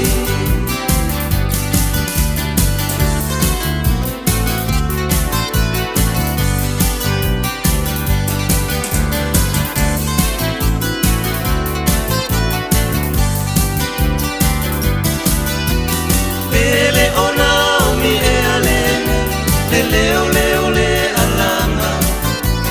Lo ulu e talo fai le o Naomi a oa uoma. Na o walu atu o te whaatau mai, toi po I mai male matiba. Wa ave sei nei le tua mea uma, sai o nei lima. Le ai Naomi, le ai Naomi, tate to alua pe lava mao, se ia tau I le oti.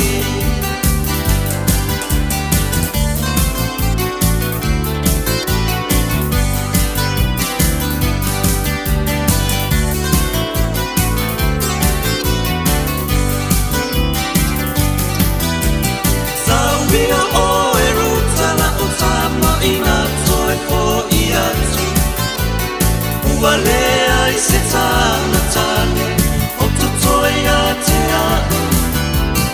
A whaila e te toe whaatali se I whanau se si tama. Lea I ruta ua o matua, o ti po ilo umanama. Le ai Naomi, le ai Naomi, tate to alua pe lava maoi, se ia tau I le oti. O songi o repo, I a Naomi, o wha vai vai oi, ma ua le wha amalosi. Le ai Naomi, le ai Naomi, tate to alua pe lava maoi, se ia tau I le oti. Tate to alua pe lava maoi, se ia tau I le oti.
lunga.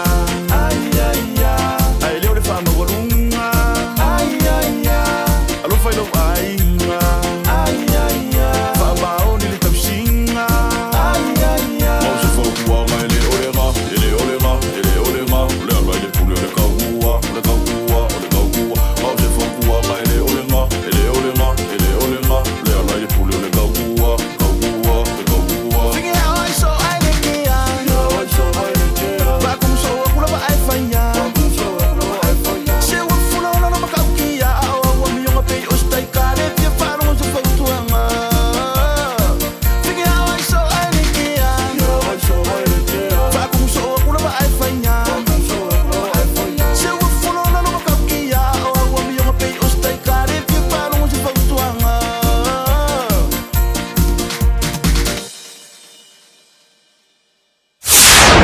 Sole, eva mali pese. Malo le whafonga Samoa. Malo fo ile va ile musika. Radio Samoa #1 New Zealand akoa. Simpson.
Si pong Maria le faula mai le fianga le tongo pe no ai ta no sanga.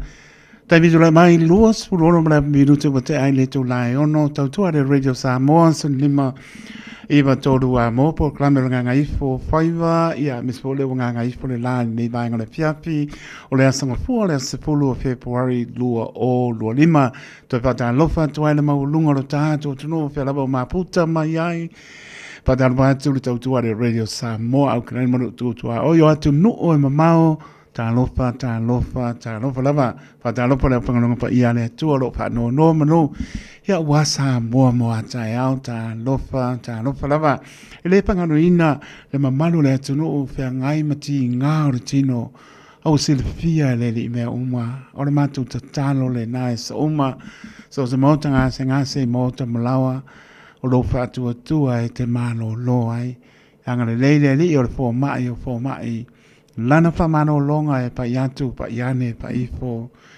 mo le mano si e to ya nga mo ia molon fil ngalo lo fa tene atu ni se wa ingo pe ngai pa no anga o ni se pele ma tanga o mo tsi al malanga al mali fa mai se le nga le li ya pa ta lo fa tu ya so kasi la lo ma puta mai ele tau tu ale Radio Samoa mo to malao to no sa por venga o atu no o mamau ya to pata lo fa tu ne banga le pia te le tu olen for ya tu na tu sunga ya sau se no pa ta le tu lai fitu ya ta to no lo real malo ta to na to tu pe am ngan venga pe ma nie a wor fa nga ina telefoni pe no pe ya tu e le fa to no ina tai to le malo le to no sa ana le balbolsia o ale la au bani fa pon malo to o le tu alalo ma tau alanga le Radio Samoa mo tato uma o le telefoni e matau tia i lunga le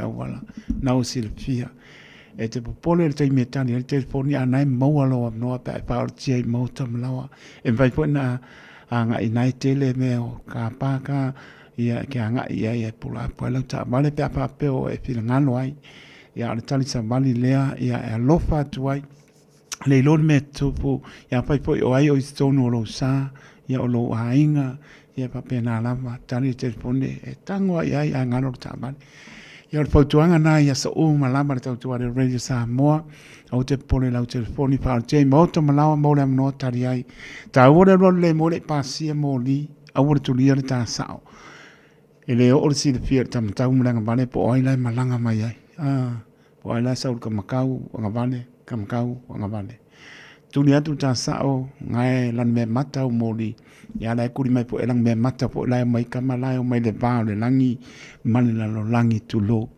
ya o mai ai le ku ane an watu mo ya le na lo fa le ima poi lo to so fo la to fe am ngan venga ni si fo ya tu mo tam lawa ya a o la be a yo le fa to no ina mo tam lawa tanga in le fa i lo tu la fono ese mana ya pe a pe o tanga i le ia le se lunga tu la fono mau fo tu pe a lui salam tu langa pena po ngati ai fo ma po longa ai fina ngano ia o fata mala o tatou pe la pa tu e tatano tatou i manuia ai fata mala po tatou ia lo fongia le ia mo pe le me no fo i mo tatou o mai ma fo tu nuai ia me se o por clame pa nga solo o me se o ai nga fa amnia le o pito sa dia tu por ale mene sa loka ina to mai te Marslin College ang ne e o mo le mai por ale tu langa na ia ia le la pa me na loka ina i Marslin College no nisi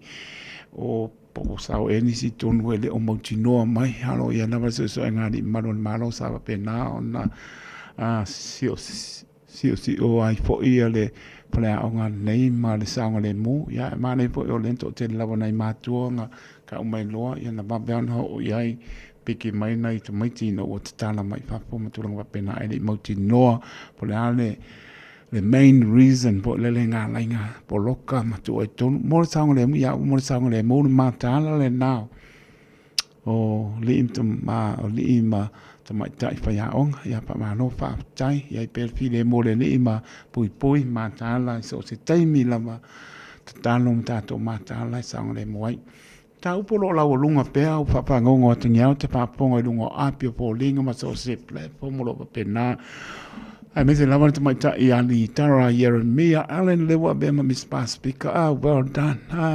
Mi ia le li sa tātou talo tātou paloka ina ia. Io e te no vai atu o tātou wa ole natura tātou talk ia ai ele o mauti noa e ai ma le loto vole pe kau fa le mangingo le loto tu lo I tu lang pena ia wa natura mai ia ai pe mai le fo ele pa amu ia Yesu amu ia e loto mama wa lato te lo atu le apa pena le mama pure heart clean heart mama no sila le li ko ia o se e fai lo se mele le isi wa saunga le mo isi o fa mni ai na isi o le tulanga le o ia tatou na le pati tatou fa tai wa le wa to e man no foi ia wa be ai ia mes litarama mes pa speaker sa patonu ina le bikini solmona tulanga no o ia mo kuan wa isi mang pa upunga I fa masingo ia tulanga pena me o pai mala pai o po se me tulanga pa pe las pa mo e fa tonu isi o tato tonu Samoa e lempa nga misi mano tua po I au fa masingo le ma fa nga I le festival ia mo tulanga pena le fa I manu ka pe tulanga o te me umai pa tonu inai e le misi ama le mero complaints complaints de salva masingo au pa kasi pa au tulanga pa pena ia te ua pa ngalolo pa pasilo pa me role upule pa me masanga la fole no ngalo I me te le to manatua te le to manatua ia mamalo pina ngalo pa mai I le matango fio le tato talo I fa o pe mbol malo si o le tātou a fine tu lo fo I pa ia malo Miss Pacifica le wa be ai li tara Jeremia Allen e manu malo mai fo le kampai mai America Samoa pa tai ia tonga ia mai so mona e matango fi au le uma e ia se e me ai fam sing ia pa pe u ko fo kai ka mo fam sing e ia ska me kasia e mo when se sing ale o tau tala o lau smile ia o mo action po ia fai o lau ngai o inga o tulanga pena e ia eska mai me ngai mise se ko I malenga fa solo ko ale fa pe se ko le o le fa pena le fai ngo fa masino ia fai ia o lato ia o lau a pautua nga po I lato e bea po I tofia e bea committee e bea fa masino o lo fa maoni lu mole ngai fai au fa msi o ala silsila le tute na tofia yo ya ben fa msi ya amela I lo fa maoni e fai e lo fa msi o wifi a backa me ya ele se lo punga yo le ai ase si le ase me ke na fia si panga no tato tu ya mo nga le loto tato uma fai mana pa maoni tofi o bala a wene li ia o fea ma e si ia o e si ilunga para si la no ai a fai o mo se lau pa senga nga fai lau fai ungo I lau fa maoni se whangana li e le ai ala se meke pole e wa peango paku e tō ka e tala noa pea e tala noa pole alo le lei pole a ai lei am fa maoni ia le ai a se meke pole o lama fai mani pia fai mal fa maunti well done le tara Jeremia and pam dia deli po wanga mau ko por klam fa solo pa te tele la male nga o so muli sa o fitu male apa itu lain ba ko ya kinangi birth mamau pa te mole pa sa o ina mai la nga o so muli lo ma puta me man ai ngai birth ya salia fitu male pa itu la ya lima male apa la ko sini Australia dia la ko le ya kinangi pa si mau ya mang ai po ia pe ngai leva ma no la ma le so ya lui kum wai u bai po vera sa ngai ko ri ko mu ngai kalango ai ma ka kia lo vatu ia bai la to mo la ma puta mai ya le la per ka ko si ba ya ka ko ma lo no ma ka kia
Ja, Nilo.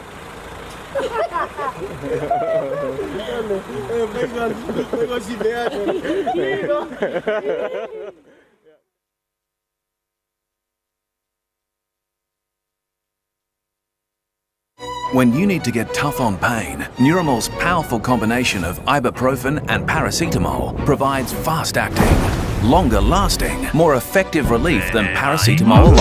Hit pain hard with Neuramol liquid capsules.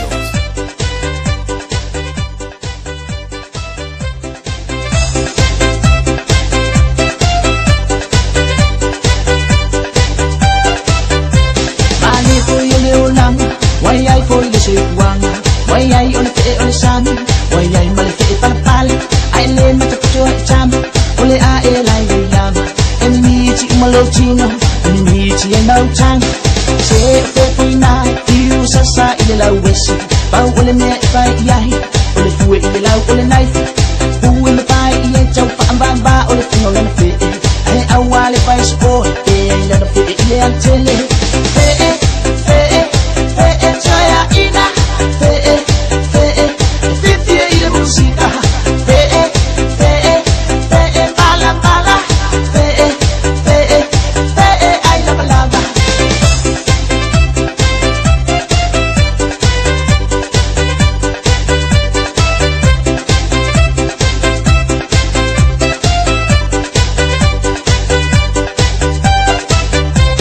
Yang boy me ipopoto, say ile eu mai te malie, o mai fale peke, a matai fata lofa, fa solo yo poponga, ibi ima aventa, o masa ni po ileola, ami mai kataonga, fa so mai ai malangona, fa longo itala kama, o masa ni ileolanga, ai mo kau fa kali kenye pa ai lang kai lama, siba ai la olte ai fuelo lai le ngaka,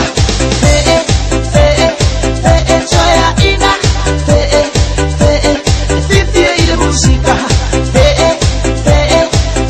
bala bala, ay lava lava, soya ina, fitia ile música, bala bala, ay lava lava.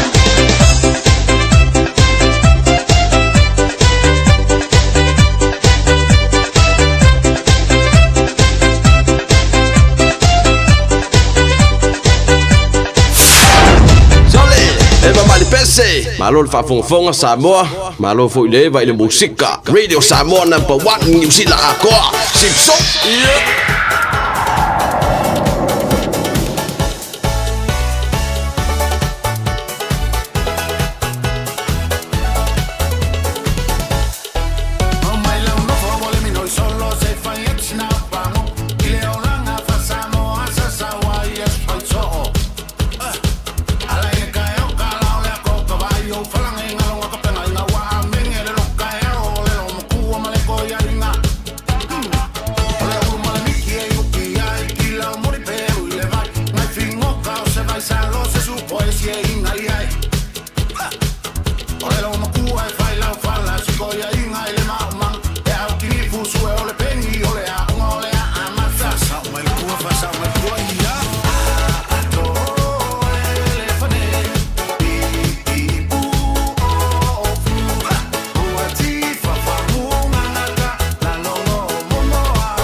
Se pagmania se wo ya tuna vai lua a anto e fan I ipu o wati uma moleaso.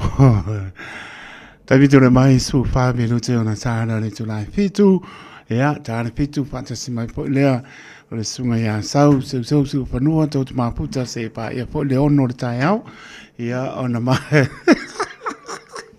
ona oi oops sorry, ele no tai au e wa long pe mika mai ame ia mai ame e le I fa spulu mi le te se spulu wa ko I mar pai ko ole sa nganga pa tu sa ya umang pai spulu te se spulu o tu I mar pai sto pa dar ba tu ya to fu ai ono tolo ma puta mai Utah yo America lo fa tu mo to ia pa pe po ya Penrosa Gagaifo lui como uso le ya lo kan ka le pastor la Marietta pa te tene lava mon vi fo le fiafi pa tai ma te mai alo sina anti ya kapungi pe ken service pulu ya lo pa tu alo sina anti mai menobet pe fo I Marietta me ainga I lato lava na maputa mai lunga le apia polinga lunga le YouTube channel pa te tene lava no to wanga le nei ia o sau pa fia mai la ngona por fia ku leia ku musika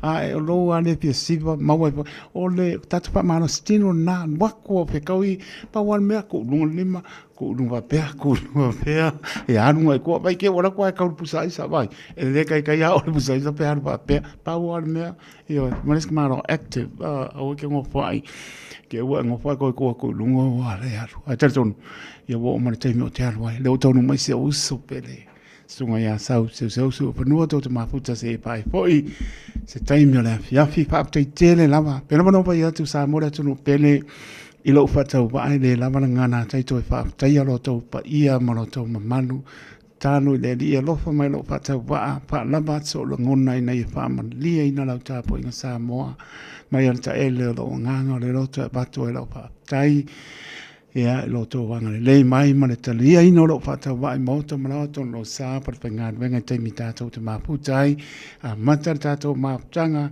I le fia e o le fia ame vi inga le tua familia le tua ya to mano longa le fia ya fi le mo le io to moto la fa time reta lo fa tu mlia le fia ya na fo se ngano le tau to mari le upo le tunu a fa wasana sala ya bala lo to nga ke siano ma ngalo ila to ona lo fa te la tu la ta to ma to po time se la se la fia le tato e whero iai I le alofa maranga leo lo tātou tua ai e manuia lama lau whaasonga Samoa manuia po I pofuanga le fiafi taito taloto le au ona soifua ma ia manuia